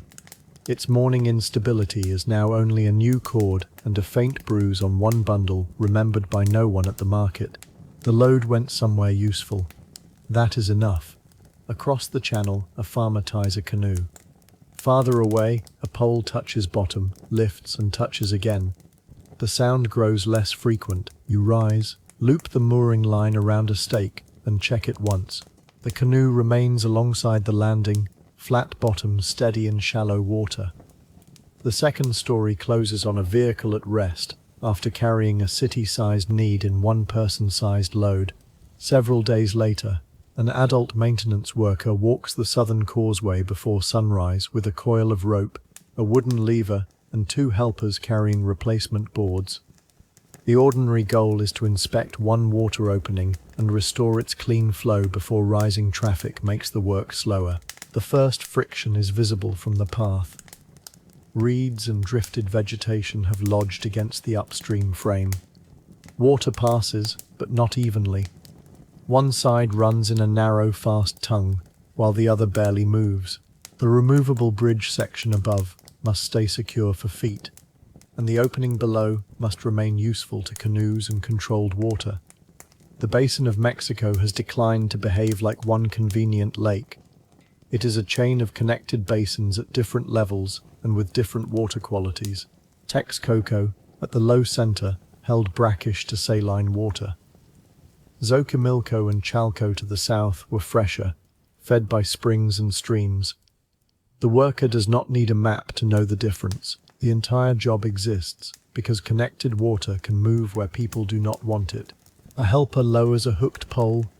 The first mat of reeds lifts, breaks, and settles again. The worker kneels at the edge, studies the current, and decides the bridge board must come up before the obstruction can be cleared safely. The helpers close the foot passage with a rope and warning call. Together they lift one bridge board from its sockets. Causeways linking Tenochtitlan to the mainland were interrupted by openings that allowed canoe traffic and water movement. Some bridge sections could be removed. Later accounts emphasized defensive use, but ordinary navigation and hydraulic passage were also essential. The board is heavy from damp. It rises unevenly, one end caught by grit. The worker inserts the lever beneath the stubborn corner, eases it upward, and keeps fingers clear. Once free, the board is carried to the dry side and laid flat. Below, the lodged vegetation is easier to reach. A hooked pole catches the upper layer. The worker and one helper draw it along the frame rather than pulling directly against the current. Stems peel away in a dark mass. Water accelerates through the cleared space. The worker watches the opposite side. More flow is not automatically better. A sudden release can scour the bank or push debris into a navigation channel. The second helper braces a temporary screen while the mat is lifted onto the causeway. With the obstruction removed, the opening reveals its true condition. One vertical guide has loosened at the base. The water did not create the whole problem, but it used the weakness. The replacement boards brought for the bridge will not solve that. A stake must be reset before the crossing is reopened. The worker steps down onto a small maintenance canoe tied below the causeway. From water level, the loose guide is obvious. Each pulse of current moves it against the frame. The base has lost packed material, leaving a shallow hollow. A sluice or gated opening depends on surfaces meeting closely enough to guide flow without becoming immovable. The exact forms varied across the basin and are not fully recoverable. Lonham scholarship stresses that written sources, colonial plans, and archaeological finds still do not provide a complete picture of the Mexica hydraulic system. The safest story follows functions that the evidence supports: causeways, dikes, gates, bridges, canals, reservoirs, and landings worked as an interdependent network. The worker lowers a basket of stones into the canoe. Small pieces are pressed around the loose base, then covered with compacted clay and plant fiber. A helper holds the guide vertical from above. The current clouds the repair. The worker waits until the sediment clears enough to see whether the upright shifts. It remains still under a sideways push. One more stone is placed on the downstream side. The worker smooths clay around it with both thumbs, then rises carefully. The canoe rocks beneath the change of weight. The guide now stands aligned with its partner, ready to hold a control board without pinching it. The next judgment concerns the water itself, which is arriving from more than one basin. From the causeway, the worker looks south and east. Fresher water from the southern lakes moves toward the lower central basin. Texcoco lies lower and becomes more saline because the basin has no natural outlet, and dissolved salts concentrate in the receiving water. Seasonal rain and evaporation alter levels, so boundaries between fresher and brackish zones are not fixed by geography alone. Tenochtitlan's agriculture and household water depended on maintaining suitable water near the city. A long barrier associated with Nezahualcóyotl, ruler of Texcoco, was built in the 15th century during the reign of Moctezuma Iluakamina, often called Moctezuma I. Dates and dimensions differ among sources. The secure point is its purpose: separate waters, reduce brackish intrusion, and help manage flooding. The worker does not see the entire dike from this opening. No single person could inspect such a system in one glance. Instead, the worker reads local signs: the direction of drift, the height of wet marks on the posts, the color of suspended sediment, and the speed at which water passes the guide. The small board is lowered partway into the slots. Flow narrows and rises slightly upstream. The worker holds it there, watching whether the repaired upright bends. It does not. The board is lifted again. The opening needs to pass water for now. Control means keeping the ability to change the passage, not closing it simply because a gate exists. A canoe approaches from the south carrying two adults and tools. The worker signals them toward the clear half of the opening. The bridge remains partly removed, so the passage above is closed while navigation below continues. The canoe operator lowers the pole, aligns the bow, and enters against the uneven current. The worker holds the temporary screen away from the hull. The boat passes without touching the repaired guide. This is the reason maintenance cannot be reduced to water levels alone.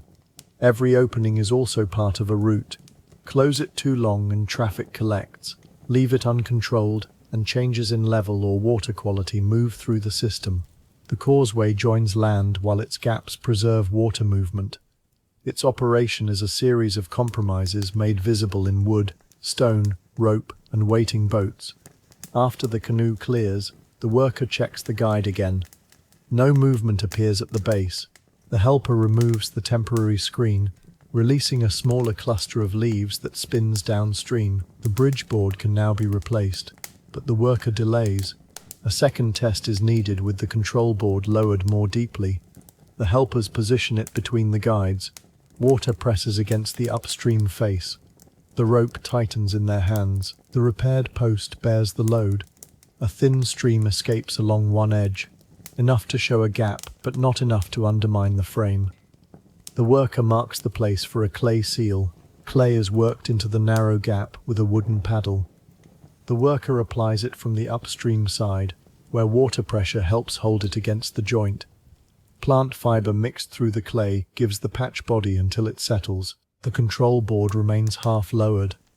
Upstream water rises by a small measured amount against the wet marks. Downstream flow softens. The worker watches both sides rather than admiring the repaired seam. Water management in the basin required judgment because each intervention changed several things at once. A gate could alter irrigation supply, canal depth, canoe passage, and the movement of fresher or brackish water. A dike could protect one zone while redirecting pressure elsewhere. The system's success lay not in defeating water, but in guiding it within tolerable limits. The worker lifts the board a hand's breadth. The upstream level stops rising. The thin leak through the patch slows as clay seats into place. The helper calls the measurements from the postmarks. They are within the expected relation for the morning.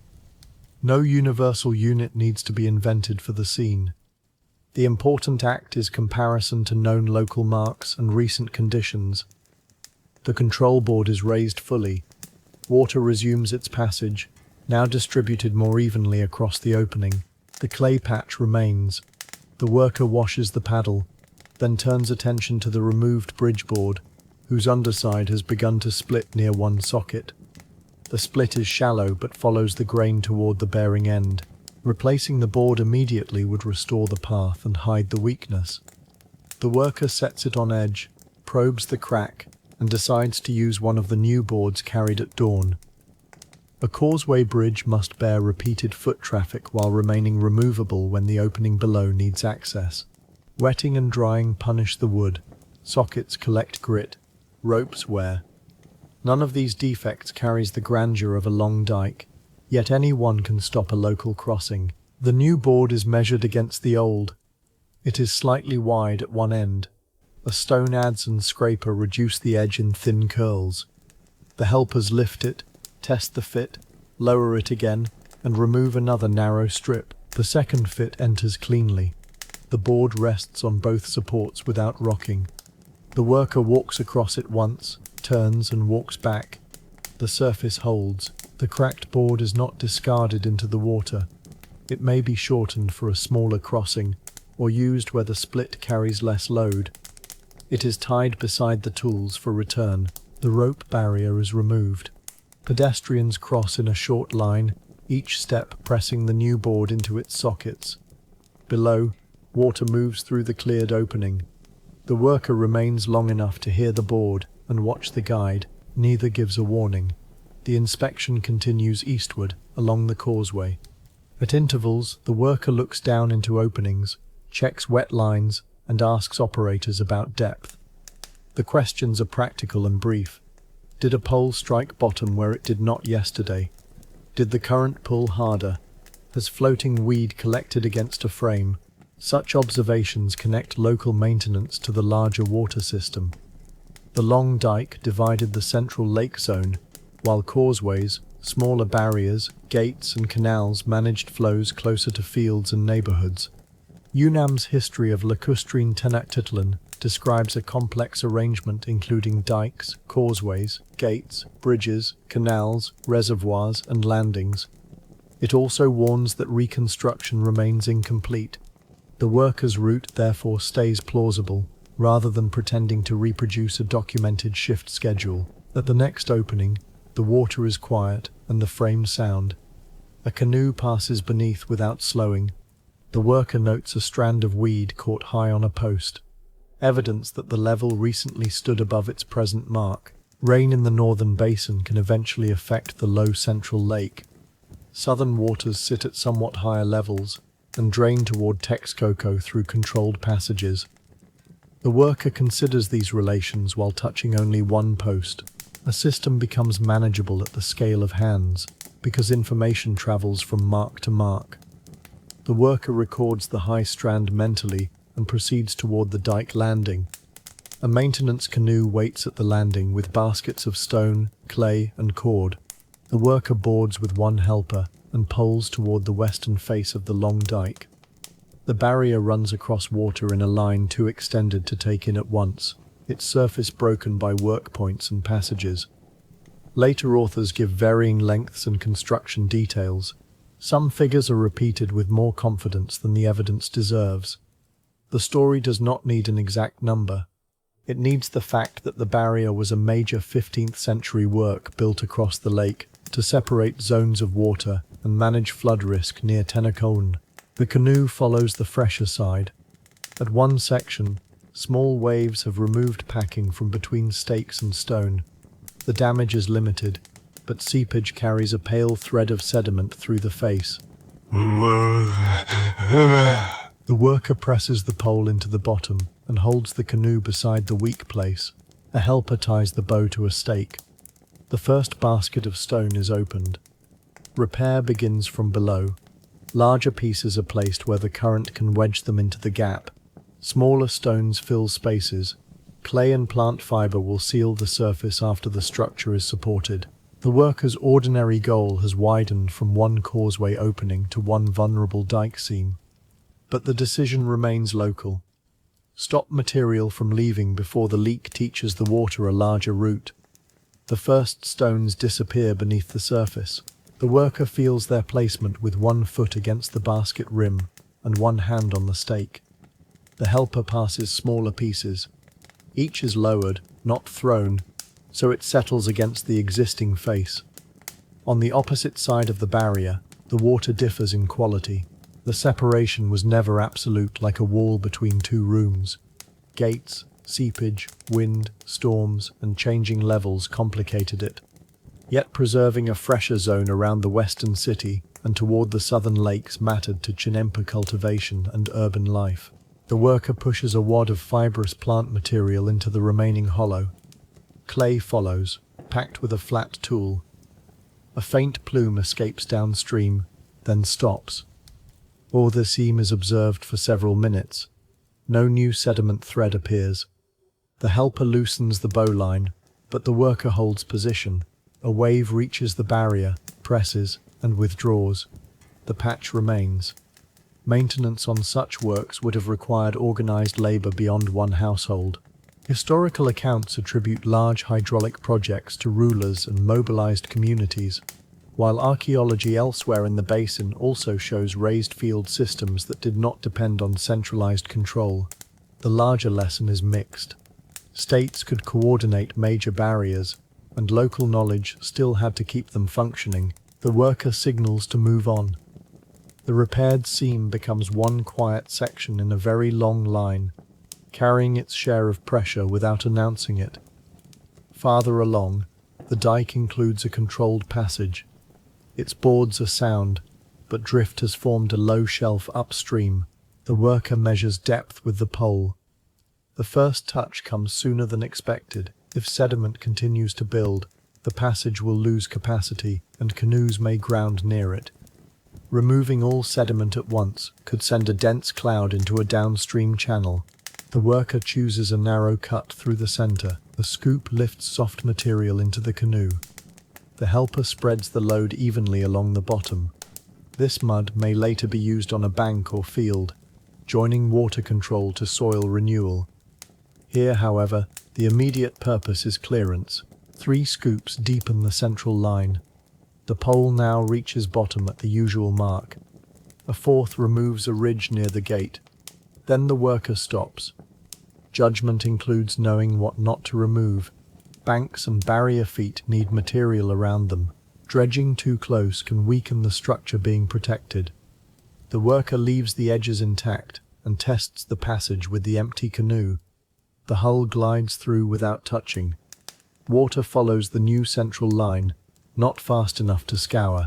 The excavated mud sits dark in the boat, useful but heavy. The worker poles toward a nearby maintenance platform where the sediment can be unloaded. The descent of the episode is underway. Names and dates recede.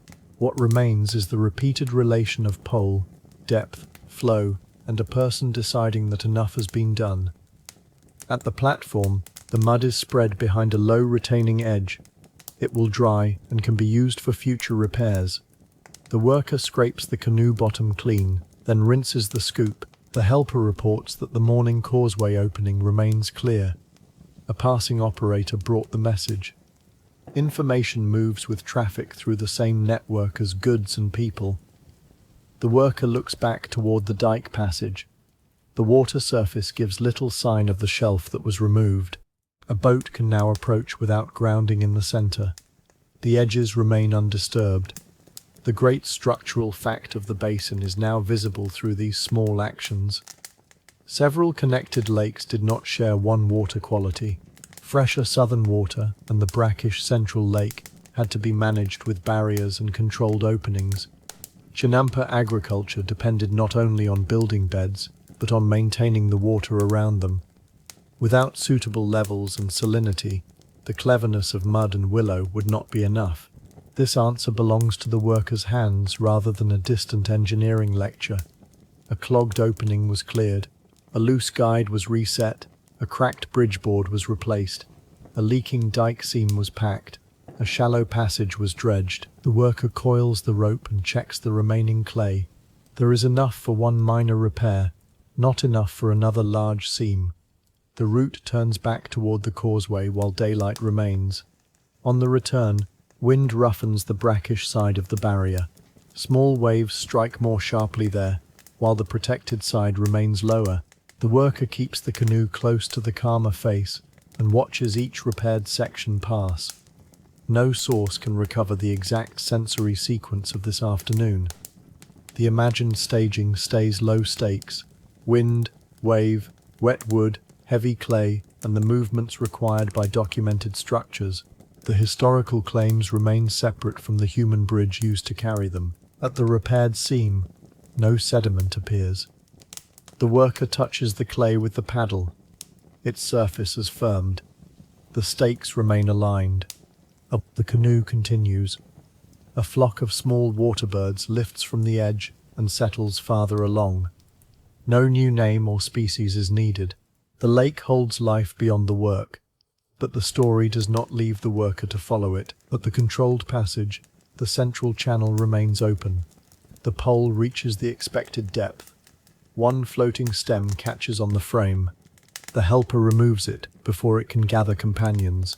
The task is becoming quieter because fewer decisions remain unresolved. The worker no longer asks what the system is for. The answer has been earned. The remaining work is confirmation. The causeway rises ahead as a dark line. People cross the new board. Canoes pass beneath. Water moves through the frame in an even sheet. The worker steps ashore and inspects the morning repair from above. The clay seal shows no fresh cut. The vertical guide remains still. Wet marks on the posts have changed only slightly with the day. A control board is lowered once more, this time briefly. Upstream water gathers. Downstream flow reduces. The guide carries the pressure without movement. The board is raised to its working position. The new bridge plank has settled into the sockets. Foot traffic crosses without a rocking sound. The cracked old board lies tied beside the tools, ready to be reshaped elsewhere. This sequence is the payoff of maintenance. Nothing spectacular happens because the worker arrived before it could. Water remains passable, controllable, and separated where separation matters. Canoes continue. Feet continue. The fresher zone is not guaranteed forever, but today's weak points have been reduced. The helper reopens the full width of the footpath. The rope is coiled. A last cluster of reeds is lifted from the bank and placed where it cannot return to the opening. The worker stands for a moment between land traffic above and water traffic below. The causeway is both connection and interruption. Its bridge and gate keep those functions from cancelling each other. Then the worker gathers the lever and walks west. The inspection is nearly over, and the light has begun to lie flat across the lake. At a final post, the worker records the waterline with a shallow notch beside older marks. The level is not interpreted alone.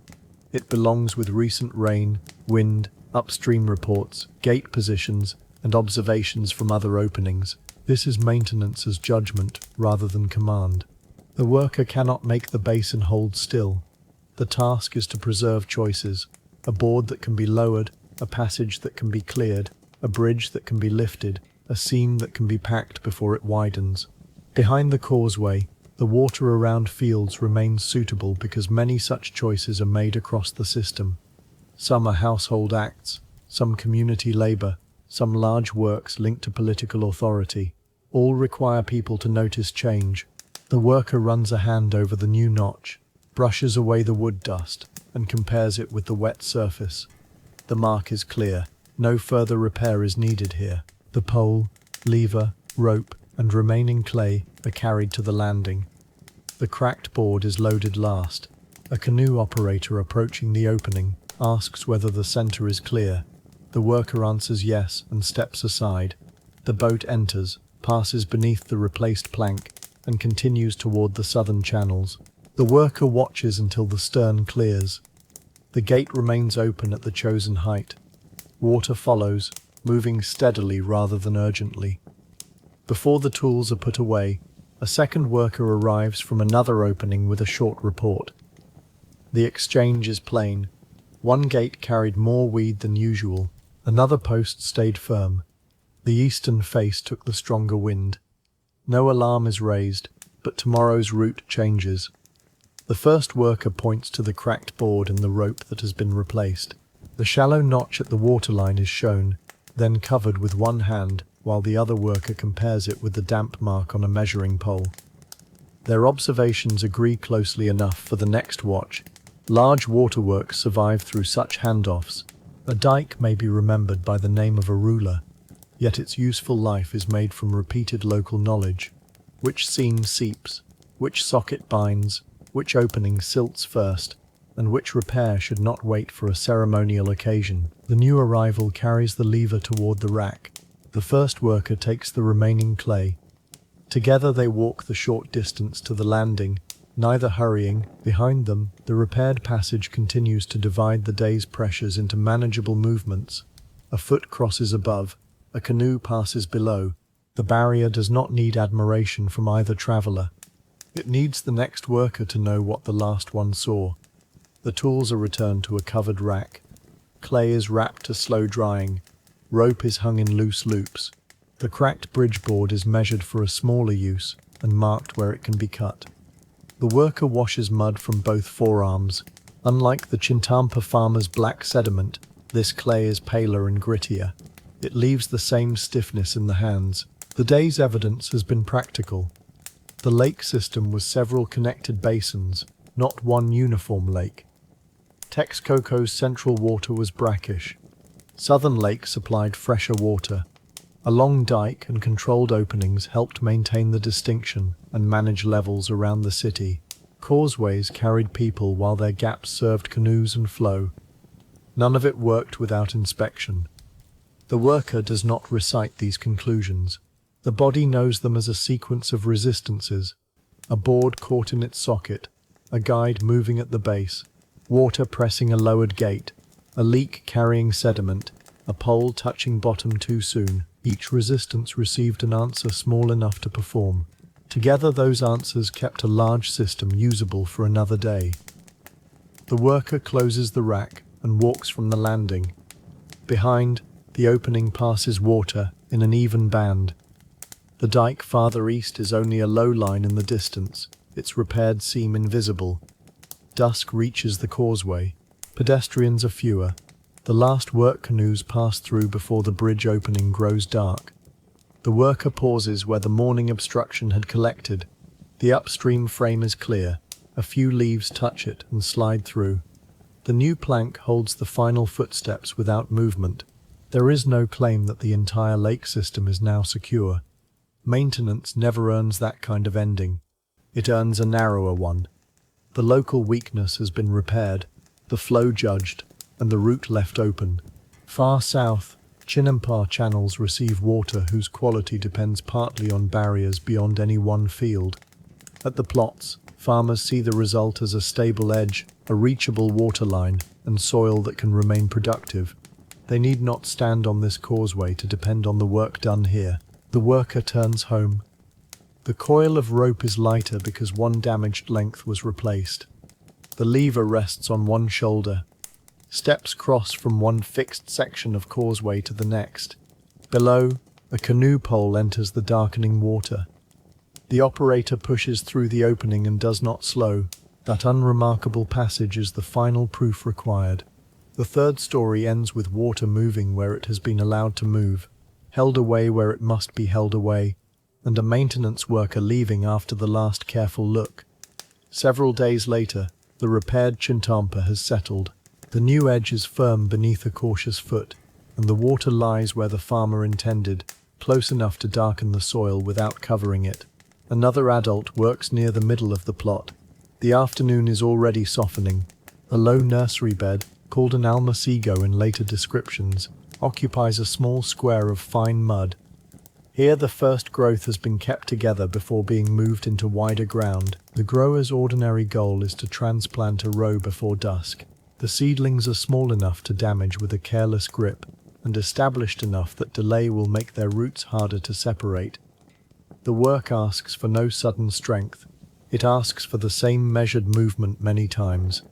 A shallow basket rests beside the nursery. A thin cutting tool lies across its rim. Near the channel, a canoe is tied to the willow stakes. Its hull carries no heavy cargo now, only an empty tray, a folded cloth, and a lantern that will be useful on the return. The grower kneels at the nursery's edge and moistens the blade. One straight cut enters the dark surface. Another crosses it. The first small square is defined, still holding its seedling and a portion of the mud in which the roots began. The field is quiet, but the action has already started. One plant must leave its crowded beginning and reach the place where it can continue. The grower cuts a second line, then a third, making small blocks from the nursery surface. Later accounts and continuing Chinpa practice describe seedlings raised in compact mud units, often called chepines, little squares that can be lifted and carried with their roots protected. The exact size and sequence have varied with crop, household, season and place. No single description should be made into a rule for every Chinpa.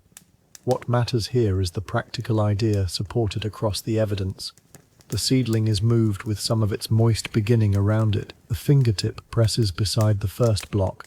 The blade slides underneath. The square lifts with a slight bend, and the grower supports it from below before the roots can pull free. It is placed in the shallow tray. The next block follows, then another. Their surfaces are nearly level, each one marked by a small stem. The nursery changes as the tray fills. Where seedlings stood close together, neat gaps now expose damp cuts. Nothing is wasted through haste. A block that begins to crumble is set aside and pressed together again. The grower's knees shift on the firm bed. The basket moves within reach. The cuts continue along the same line, slow enough to keep their shape. Across the channel, a willow leaf touches the water. The canoe remains tied. The destination is only a little farther down the plot, but the seedlings will still be carried as carefully as any market load. The tray is lifted with both hands. Wet mud gives it more weight than its size suggests, though far less than the dredged cargo used to raise the bed. The grower stands, waits for balance, and walks along the central path. The planting ground has already been prepared.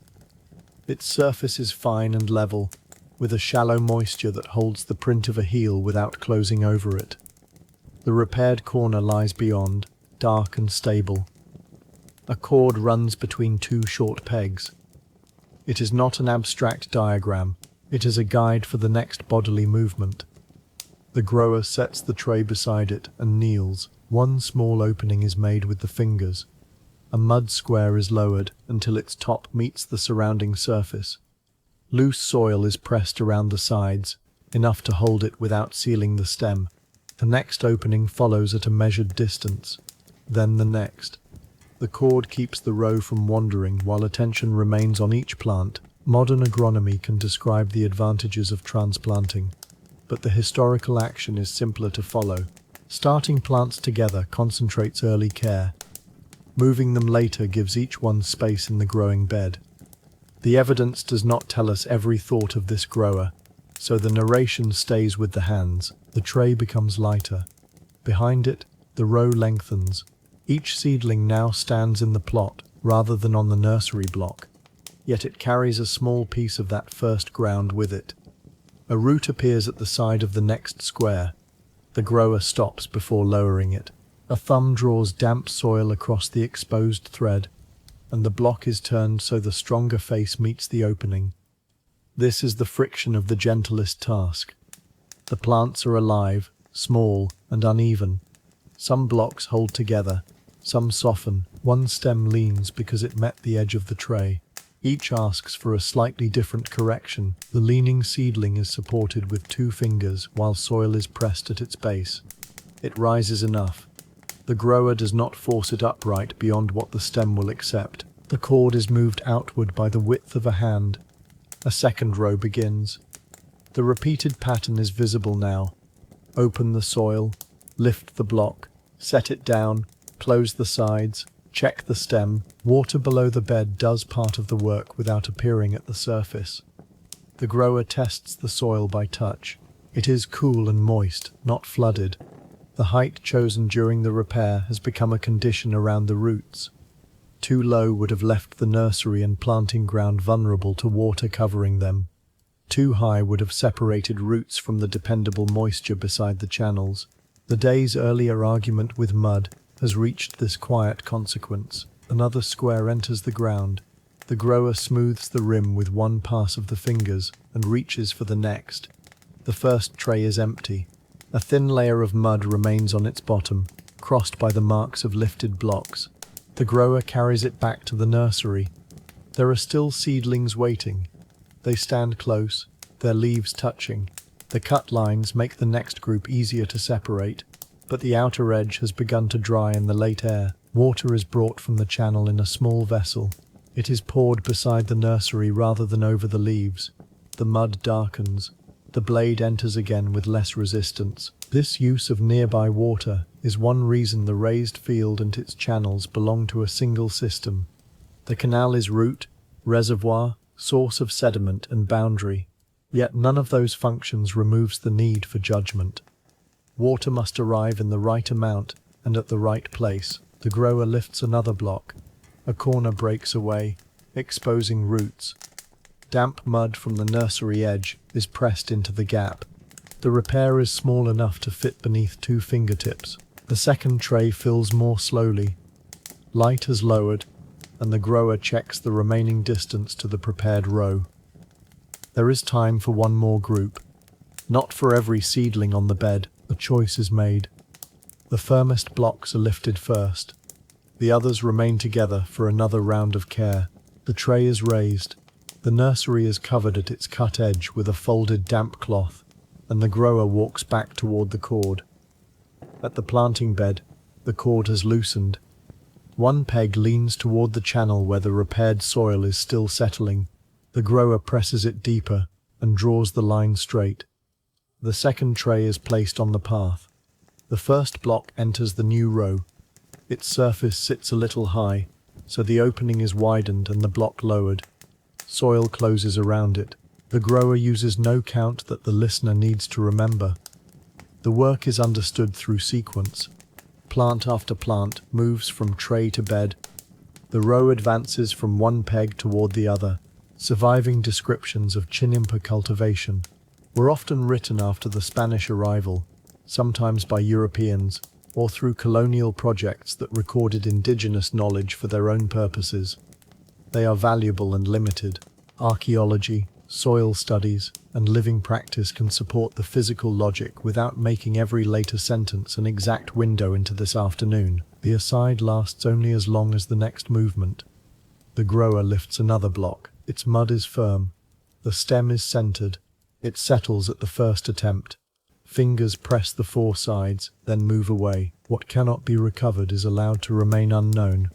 The person's name, the crop variety in this imagined row, the words spoken at home, the exact rhythm taught by an older worker.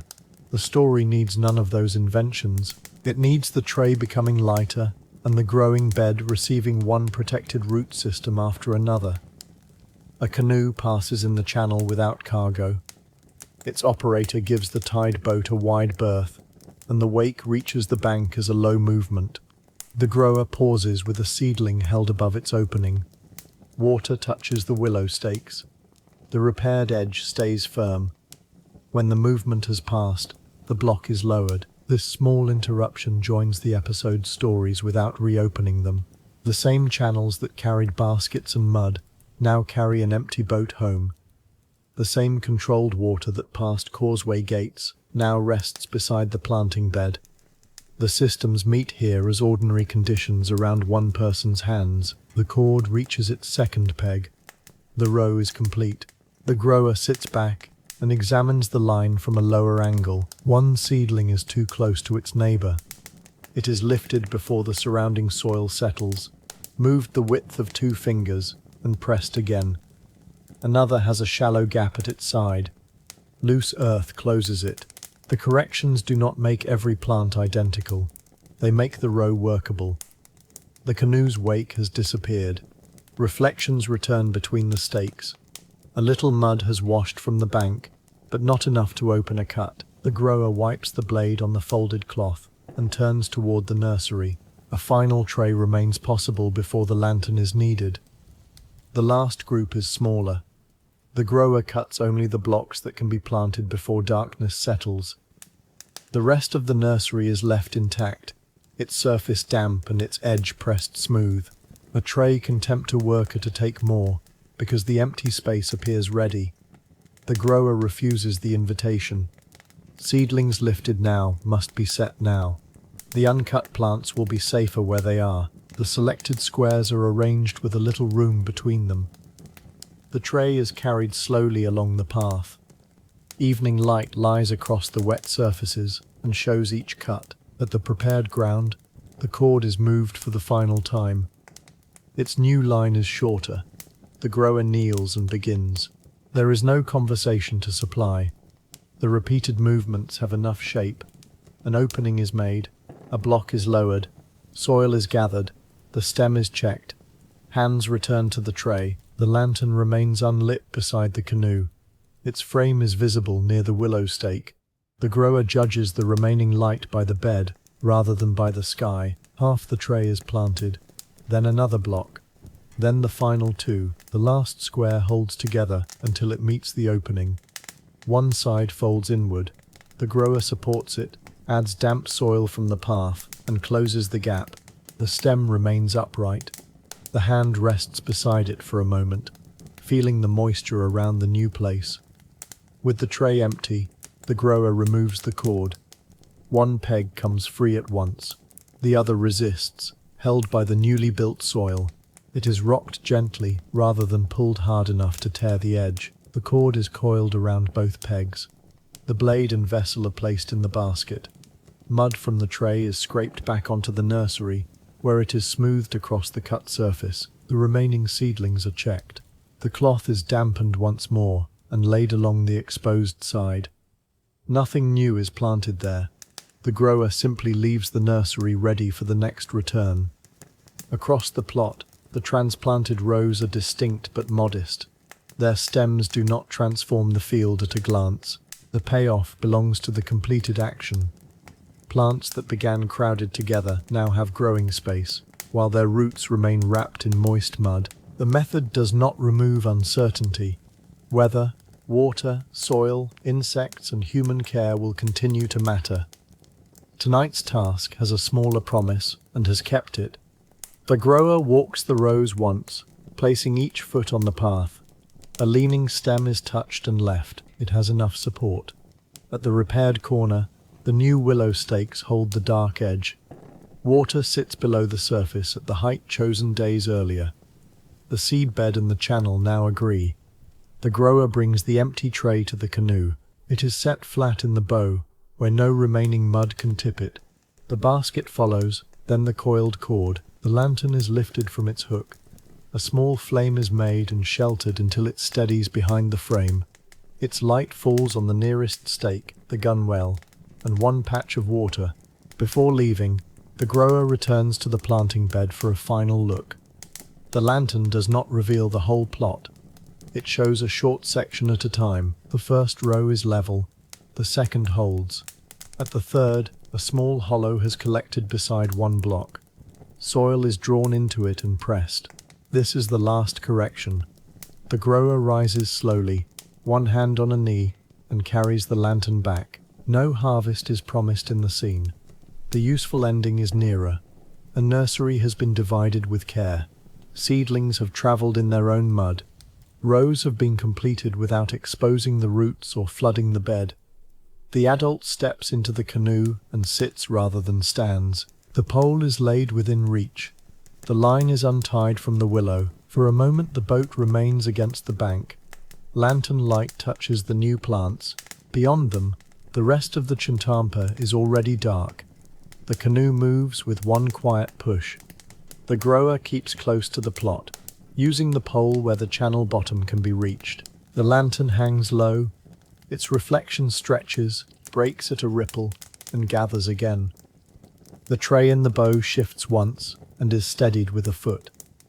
Behind the canoe, the transplanted rows become harder to separate from the bed. Their arrangement remains even when the eye can no longer follow every stem. The grower passes the repaired corner. The willow stakes are dark verticals. Between them, the bank holds its line.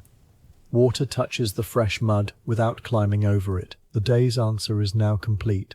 The seedling can be started in a close, carefully tended mud bed, lifted as a small square, carried with its roots protected, and set into the wider Chinampa. The work is repetitive because life at this scale needs repeated attention. No grand conclusion replaces the tired body. The grower's shoulders have lowered. Fingers remain curled from holding blocks and closing soil around them. At the next bend, the plot is partly hidden by willow branches. The lantern becomes the clearest object in the channel. The pole enters, finds the bottom, and pushes. The canoe glides farther from the rows, carrying empty tools and the person who has finished the evening's goal. A narrow landing appears ahead.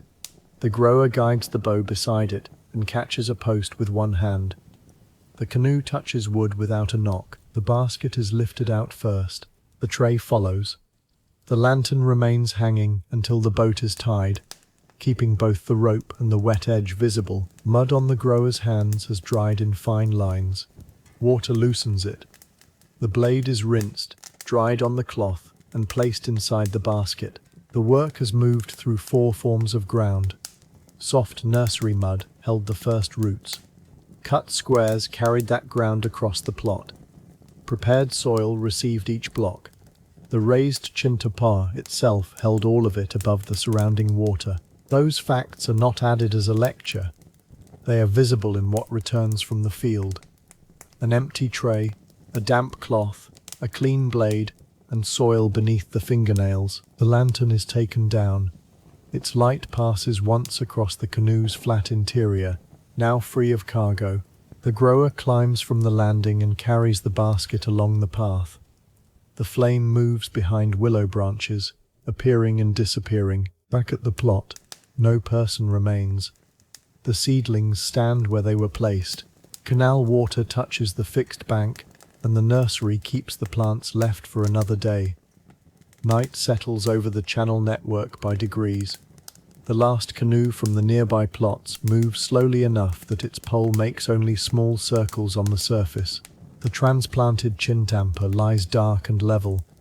Its borders can be followed where willows rise from the edges. The new corner does not sag. The water beside it remains below the planted surface. Nothing in the view floats except the passing reflection of the lantern. The plot is fixed ground, built in shallow water and maintained through labor. Its stillness is the result of many movements now completed. The grower walks beyond sight. The lantern goes with the person, not with the field. Its light narrows between branches and then reaches the next path. On the bed, the rows hold their spacing. The nursery remains covered at one side. The tied canoe at the bank lifts almost imperceptibly and settles. This fourth story ends where its work ends. The seedlings have been moved. Their roots are enclosed. The cord is coiled. The tray is empty, and the adult has gone home tired. The lake at night gathers the plots into long dark shapes. Channels remain as quieter bands between them. Willow, mud, water, canoe, seedling, and the last lantern reflection are all familiar now. No further task is opened. The ground has been rebuilt, the load carried, the water judged, and the row planted. The fields rest level beside the dark water. The dark water remains beside the rebuilt edge. Fresh mud has lost its shine, though the line of the bank is still clear beneath the willows. A canoe rests against the landing with its pole laid inside. The empty tray lies flat in the bow. Nothing needs to be carried now. Along the planted bed, the small seedlings hold their places. The nursery, the new rows, and the repaired corner belong to the same quiet shape. A lantern moves farther along the hidden path. Its reflection returns between branches, narrows, and disappears. Water touches mud. Willow roots hold below. The canoe settles once and becomes still again. The remembered day loosens into simple movements. A pole enters shallow water and rises. A basket is lowered. Dark mud leaves the scoop and joins the bed. A willow stake receives the edge. Farther down the channel, a canoe passes without hurry. Its wake reaches the bank as a soft line, then leaves the seedlings standing as before. The lantern reflection opens on the surface and closes. The tray is empty. The cord is coiled. The tools have been put away. Only familiar shapes remain. Water between plots, mud beneath roots, willow above the channel, and the long level field beside them.